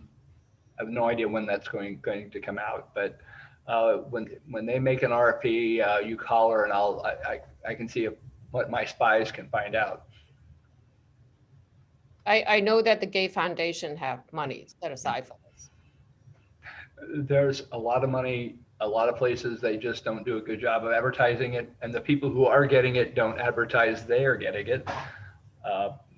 But I found that the people at EDA have been very helpful in terms of telling us, even when they're telling us, well, we don't have money for that, they're pretty good at telling you where to look. There are a lot of local foundations that are that I'm always shocked that even here in Idaho, everybody seems to be broke, but the foundation seems to still have some money. You just have to make the right pitch. There is so I'm curious, in South Carolina, do we have any foundation here, big foundation here that could actually fund, women of colors and of entrepreneurship, or even the program that you're working on, David? I would have to look. I don't know. Yeah, because I mean, everything is local. I mean, if we could find local foundation, I mean, shame on the municipality if foundation is funding you and funding other women, funding us. And when one person funds you, others will step up. I was going to say that Dabo Swinney has a whole bunch of money. You could probably hit him up for some. Was it $7 million a year? I'm an Ohio State guy, so of course I got a lot of crypto. But hey, my bias is it's on the table. It's on the table. So if Dabo can provide some funding, it's worth a ask. There are high net worth individuals who are looking, this, and certainly the PR advantage, for someone like that would be, you could really make a good case for that.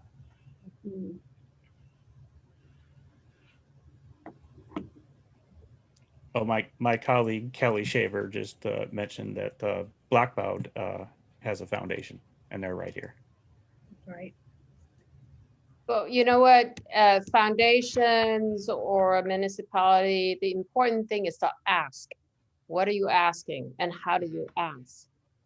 Because I know when you ask foundation for money, there's a certain dollar amount that you don't have to have multiple signatures, but you do have to know how to ask. The key word was believe that they have a foundation.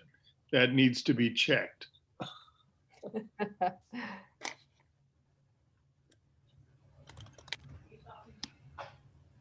Okay, any more last ideas, comments, suggestions?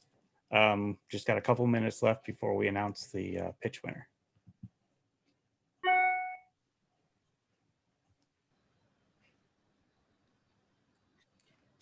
I was checking the chat box for questions, Dr. Hanson. There's a few that we haven't touched on here.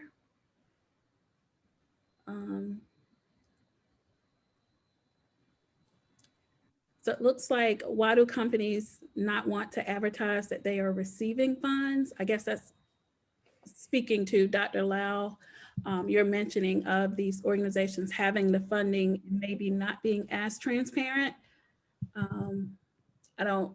Janine, if you want to provide some further clarity on that one.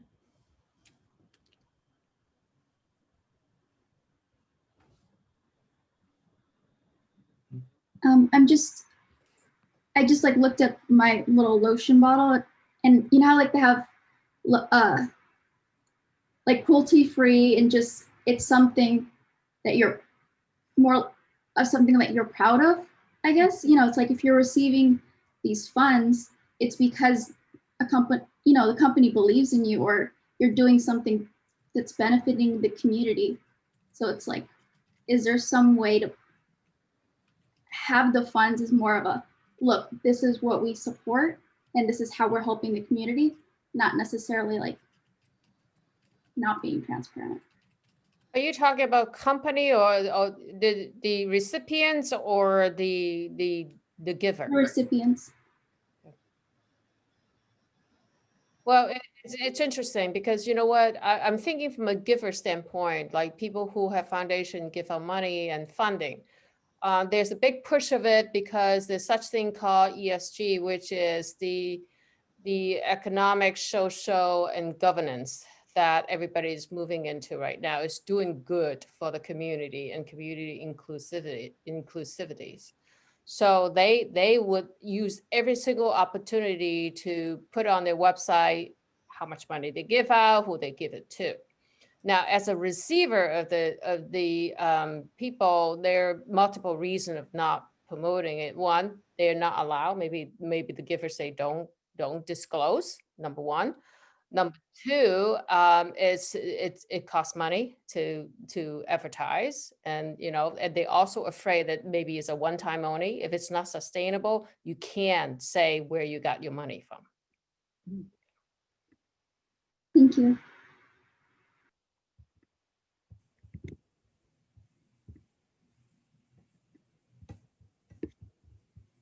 That's the only one I see. By the way, David Wyman sent it to me, but yes, the All In Foundation by one Mr. Daboswini is very active in the community. So if he likes the city of Charleston at all, you know, that's an opening.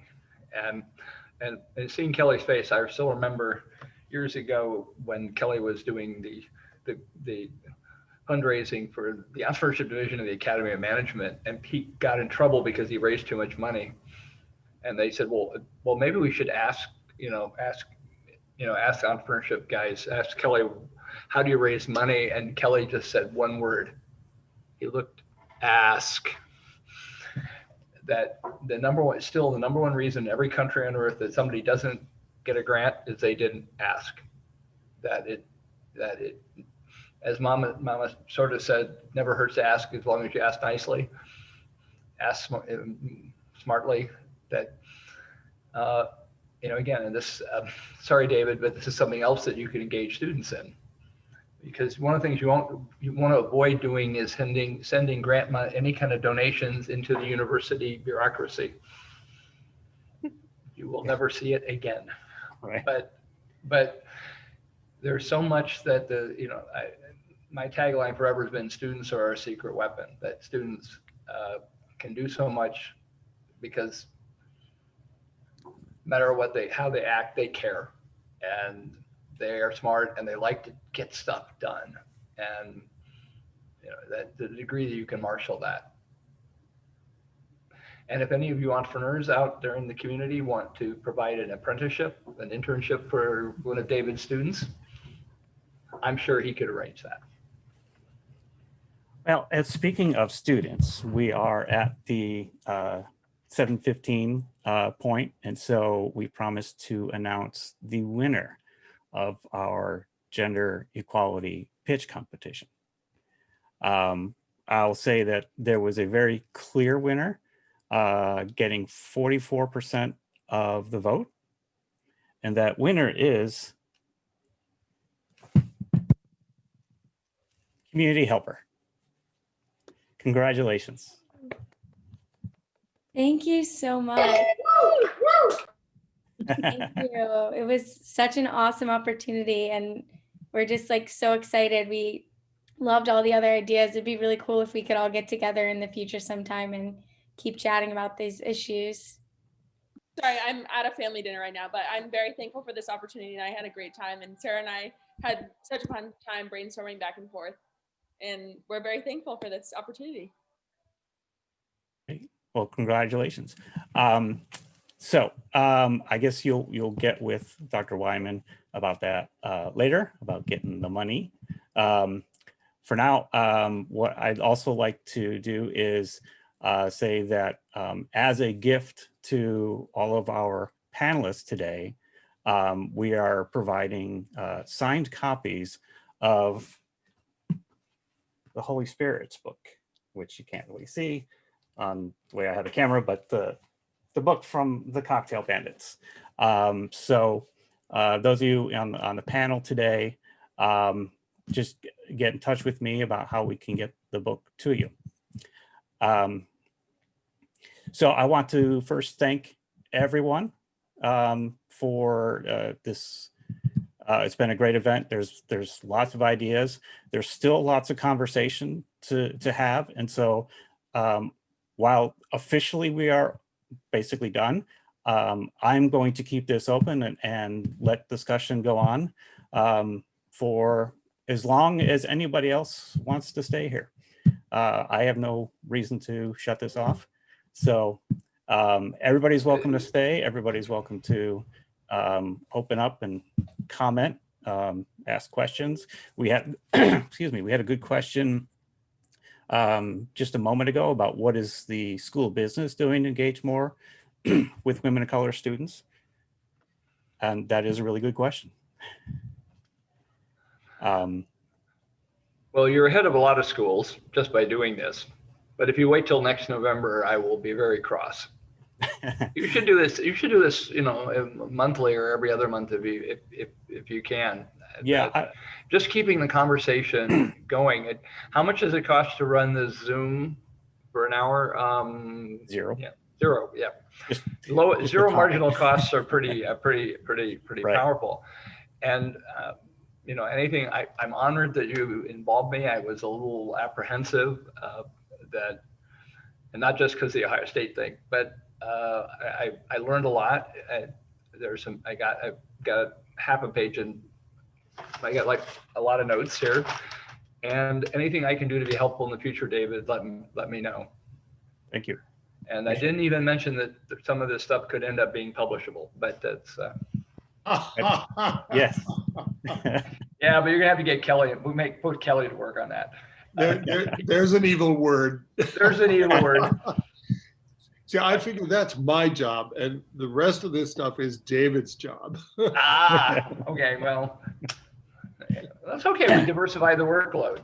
Yes. There we go. But anyway, thank you, all of you, and thank you for being honest. And I didn't see anybody checking their phone in the view. So I'd like to add my congratulations and thanks to all of the panel members and also to the students who presented. This has been great. Thank you very much. And Dave, terrific job. Thank you so much. Thank you.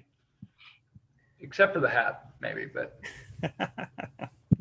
Well, with 11 months of cutting my own hair, yeah, I stick with a hat. So I guess I would like to try to answer that question about what the school is doing to engage more with women of color. And obviously this is one of the things.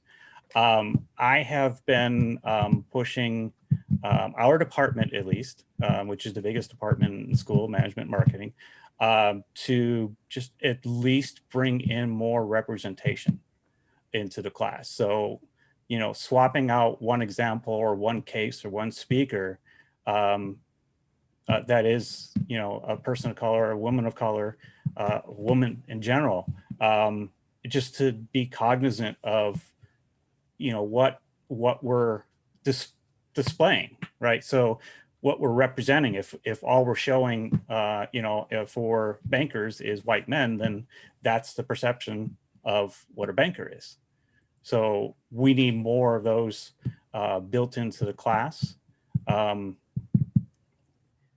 What else we could do? I don't know. This is one reason why I wanted to bring Tuzaria.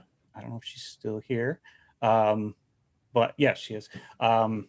Like what her thoughts might be, having, just gone through all these courses. In fact, let me back up a little bit.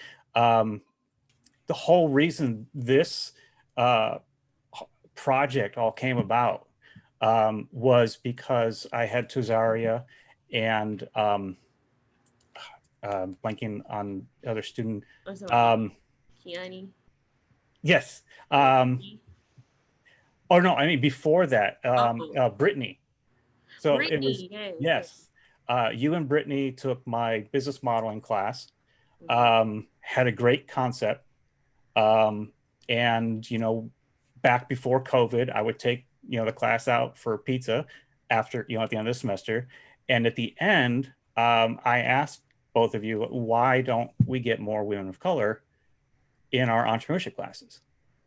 So we talked a little bit about that, and I just got more and more interested in this idea of how can we attract more women and women of color? Because one of the interesting things in the business school is that while with the college is like 67% female, business classes tend to be like 75%, or at least in entrepreneurship, male, which means that we're not doing a very good job of communicating that entrepreneurship is a path, a possibility for women, and especially women of color. So that you can thank Tuzaria here to some extent for this, my wanting to do this. This really just kind of kicked off this whole idea and passion to do something.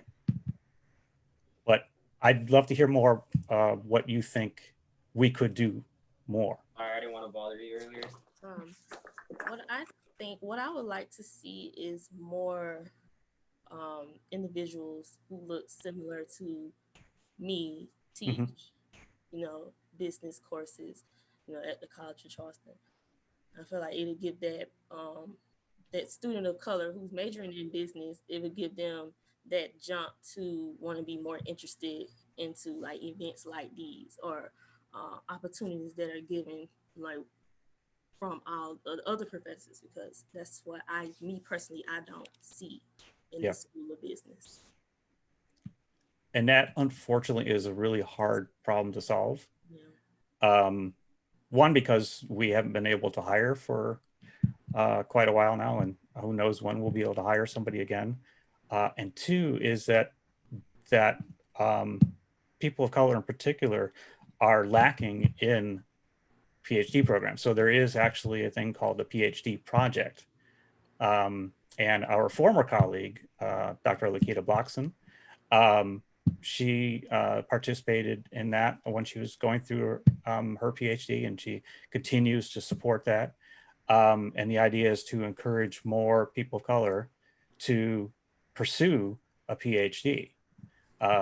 So I would then sort of turn that around and say, consider that someday, getting a PhD, coming back and teaching. But yeah, finding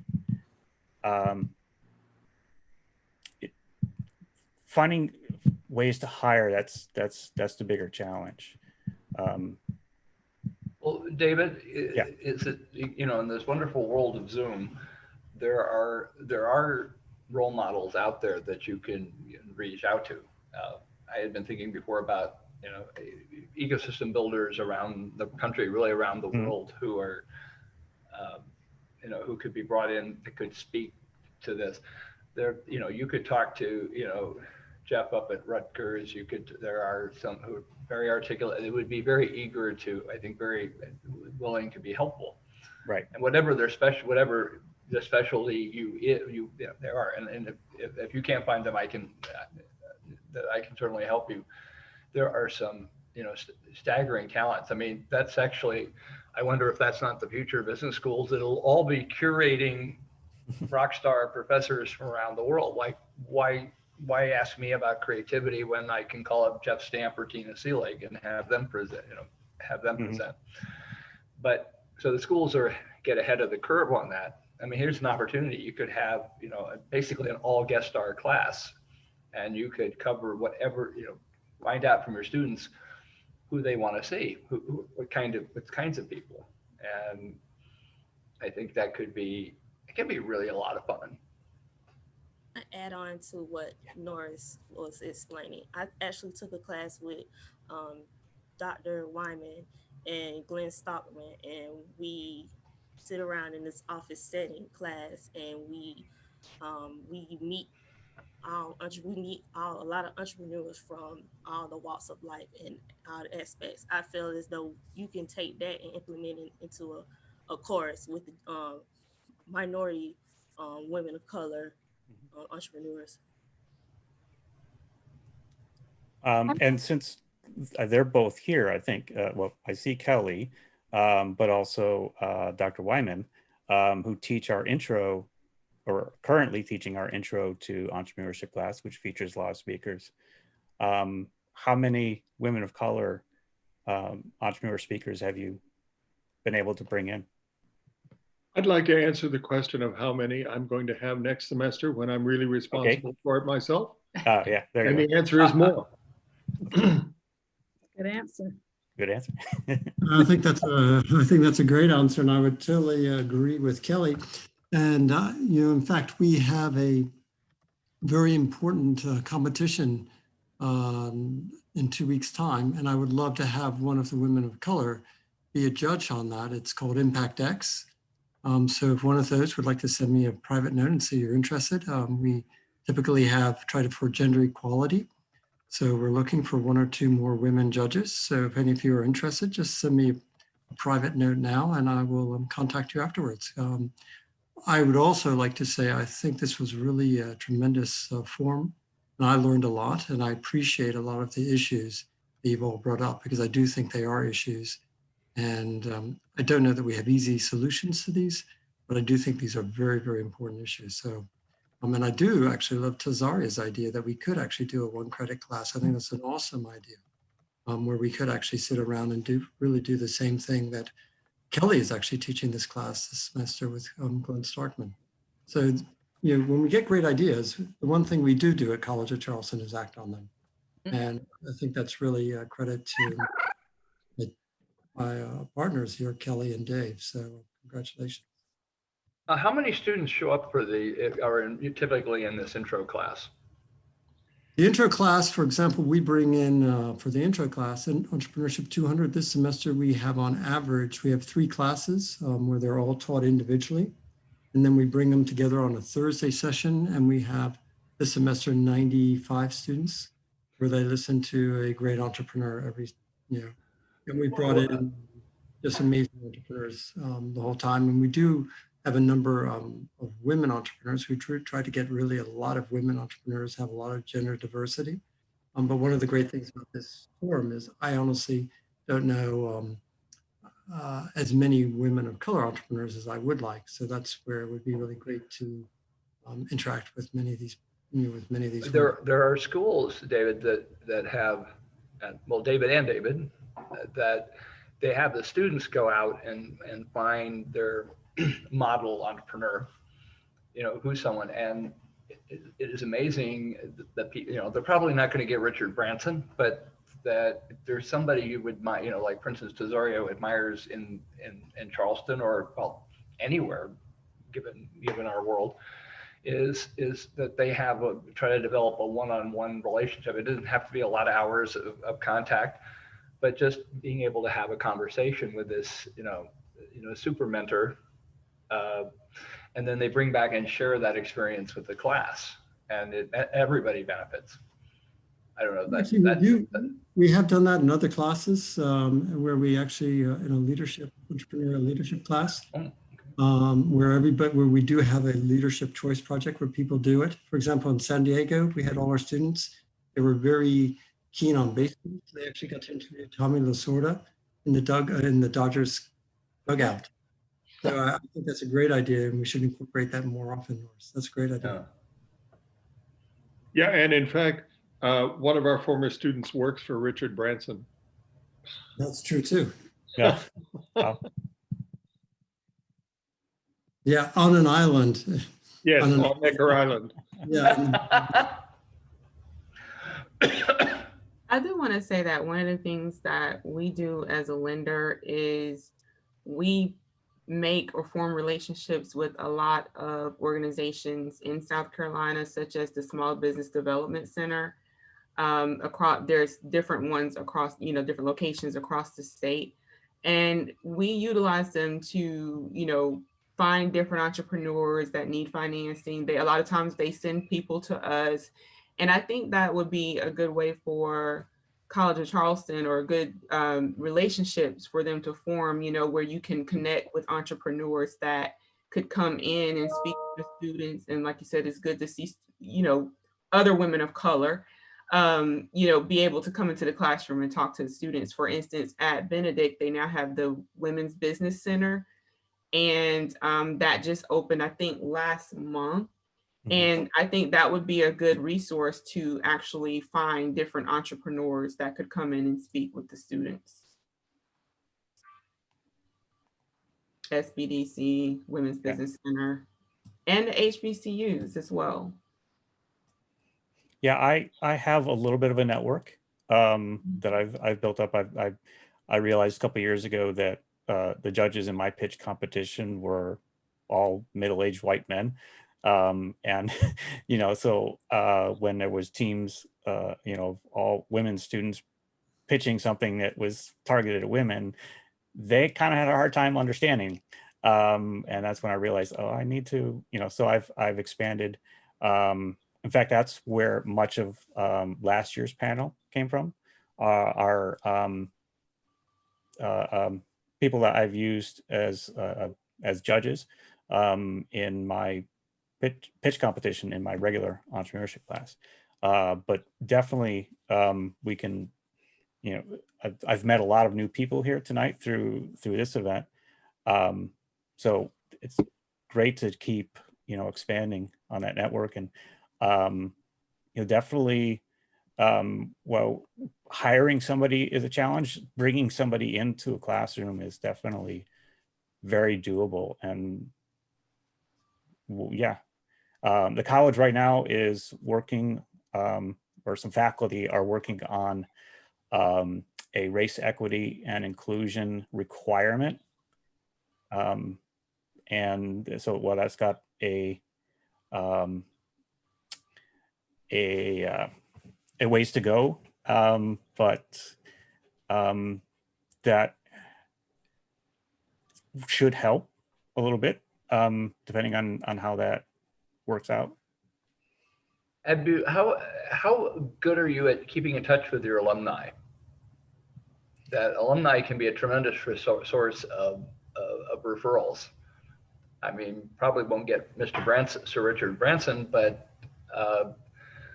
universities are finding out, and partly because of the pandemic, they're actually trying to get a hold of their old alumni and getting feedback on, what did you learn at school, in our school, what it was worked best, what's not.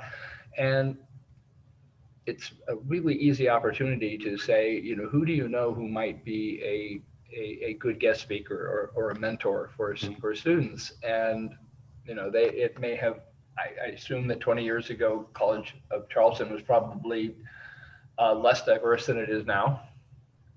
But still, you're out in the real world.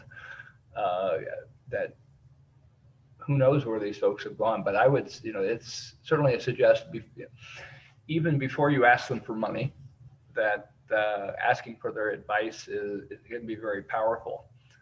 That again, there's several universities I know in Europe, UK and Europe, that they've redesigned their programs based on the feedback they got from the entrepreneurs, which did lead to donations, but it also led to guest speakers. Nothing like finding out one of your alumni is now worth 300 million pounds. He's an alum of ours. Well, he flunked out, but for good reason, apparently. Yeah. But is it, and again, and I don't want to belabor it too much, but the students are a great conduit. There's somebody, like I can look, Monique is thinking right now who she'd like to lure into this process.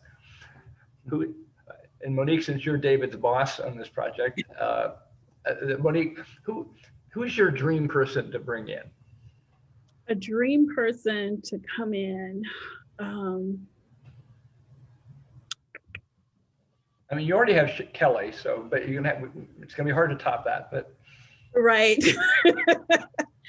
There's a couple. So yeah, I can probably ramble all night about some really incredible women. I think of one. I think of Mahisha Dellinger, who does a lot of work in the landscape of helping failing Black businesses, and she had a show on OWN Network, and she was one of the first Black entrepreneurs to get into Target with her hairline. So she's done a lot of things, and she has a lot of influence in terms of saving or rescuing businesses. So she is one that definitely has always been on the top of my list, and she provides a lot of value online through her social media also. So I think. So do you stalk her on Twitter, or do you have any connections to her?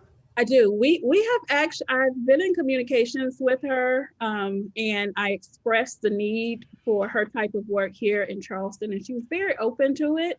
I just couldn't afford to get her here. So it's worth maybe circling back to have a conversation with her, especially right now in the timing being so great during the pandemic, and us also being able to do this virtually, whereas before we were planning a physical visit. So, transportation and travel was costly at that time. So yeah. And like channel my inner Kelly, go ask. But I love the idea of the rescue, the business rescue. Mm-hmm. I watched it. What's that one? Bar rescue. And I'm going, this is a train wreck. But God, there's really an art form to it, because most of the people are doing the same damn stupid things that the bankers like Ms. Bellamy would be going, oh my God, what are they doing? Do they not know how to do cash flow projections? That is a lot of ASA. It's not, there wouldn't be 30% of Americans self-employed if this was that hard.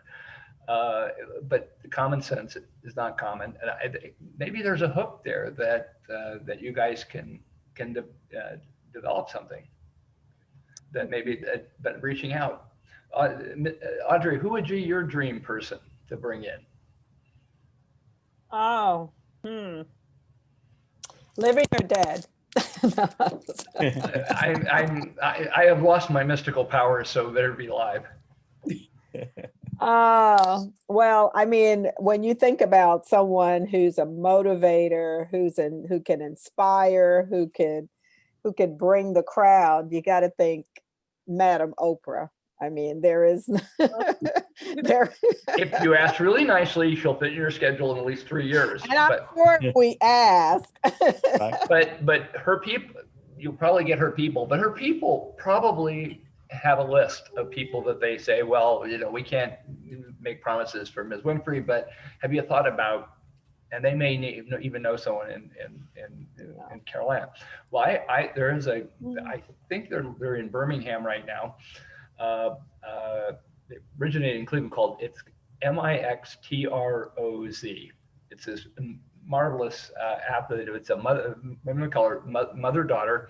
Mm-hmm. They do great theater. I mean, mama rules. But they've been incredibly successful. They have raised a crap ton of money. That they've done the right things the right way, and you can look up their Google their videos, but they are astounding. The daughter got her start. Her first job was being personal assistant to LeBron James. So you got someone who talks smack to LeBron as part of the and mama who talks smack to her. It's that as you poke around, then the more you find these stories, and I'm sure that those guys could put you on to some other people, you know, just have just that chain of referrals. But Audrey, call Oprah. Promise me you're going to call Oprah, or at least give it a shot. Why not? Because you must know someone who could get you close. Monique, you're going to call the business rescue person? Promise? Promise? Yes, yes. I want to see the hand. I want to see the hand. I know I'm a Yankee, but I think we and- know some people who might know some people, Monique. Right. Yeah. So if you've that's noticed on actually- LinkedIn, we're all connected to everybody pretty close. And Ms. Bellamy, I know she's got a banker or somebody that would come and speak the truth to the kids. I would love to come. I mean, we could always come and talk about finance all day. But, you know, we do have entrepreneurs that I could probably, you know, pull up that would probably like to come and talk as well. Yeah, and you could call their loan if they don't. Anyway, I have to go to my next Zoom call, but I am so honored and so tickled. It's great to see Kelly's shining face. And I made him laugh, so I feel twice now. And got to make fun of David's hat, and I'm really glad I didn't wear a hat today. But it's crazy to say this in the day of the pandemic, but in a lot of ways, the doors are more open than ever. That, you know, there's somebody who wants to talk to Dave about social entrepreneurship in Kazakhstan. You just got to figure out the time zones. Yep. And happy Women's Entrepreneur Day. Yes. And if you ever run into Wendy Diamond, who runs it, you know, you'd better like dogs. Anyway, so take care. And again, I'm honored. This is best Global Entrepreneurship Week ever. Thanks, Doris. Good to Yes, see you. thank you. I want to put on the spot right now my wife, who is here, just to tell us just what her thoughts were on this whole event. If she's there. Yes. She's not there, Dave. Nope, she is. She's not there.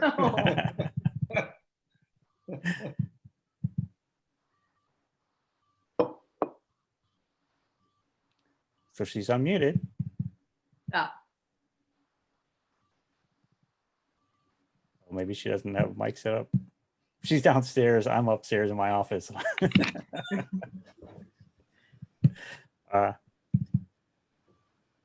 right, we'll take her off the hook then. Yeah, this has been great. I'm gonna have to rewatch this. And because I was too busy to take too many notes, paying too much attention, but there was a lot going on here. This will be posted up on YouTube, so anybody can watch it. I was going to say earlier that the connecting to just somebody. I remember early on when I started here at the college, Lakita had an assignment where she gave them a target person to meet and to go through LinkedIn making connections until they could connect with him. So that might be, something that we can do in class or just, if there's somebody that you really want to bring in, so you can make that ask.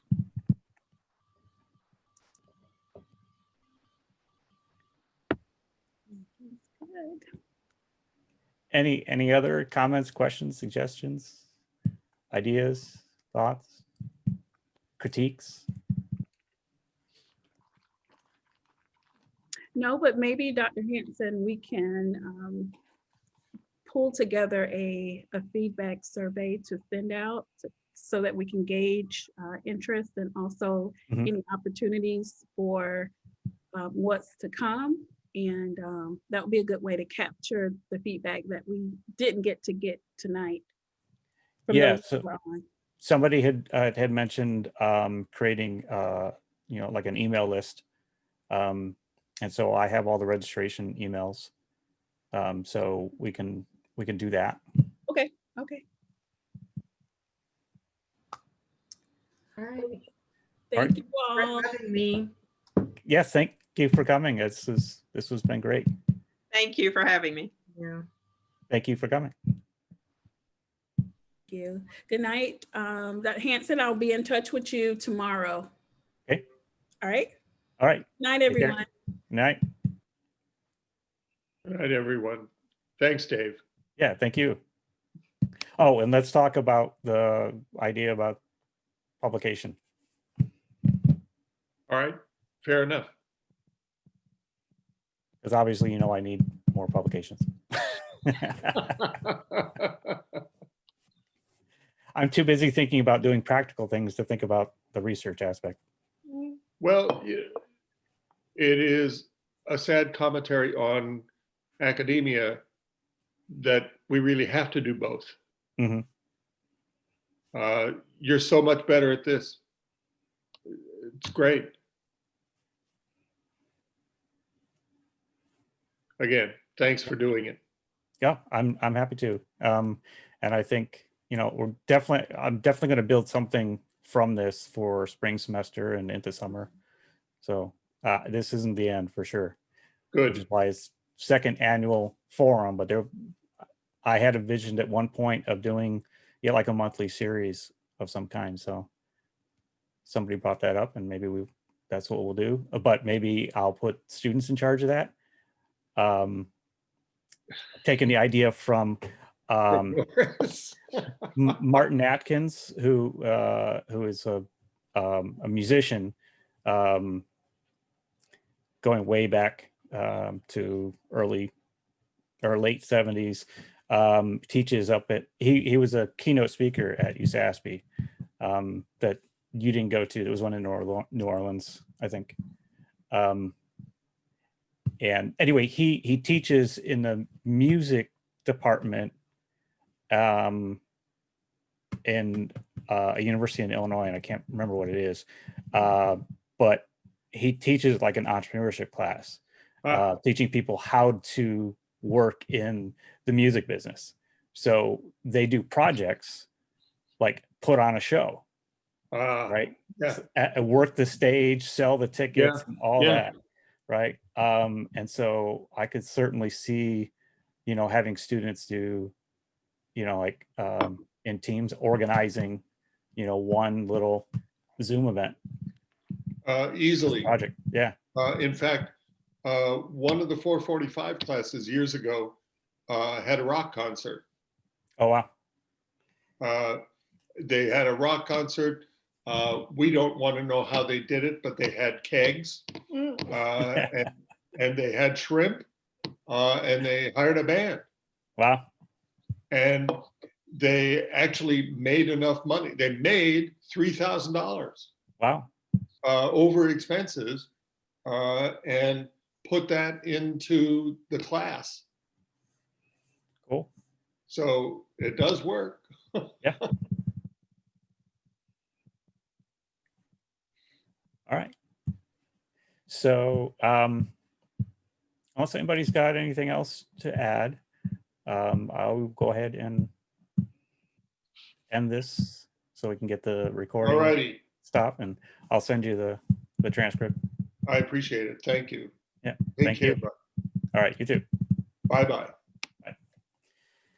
So again, thank you all for coming, and hope to meet those of you who I haven't met in the future.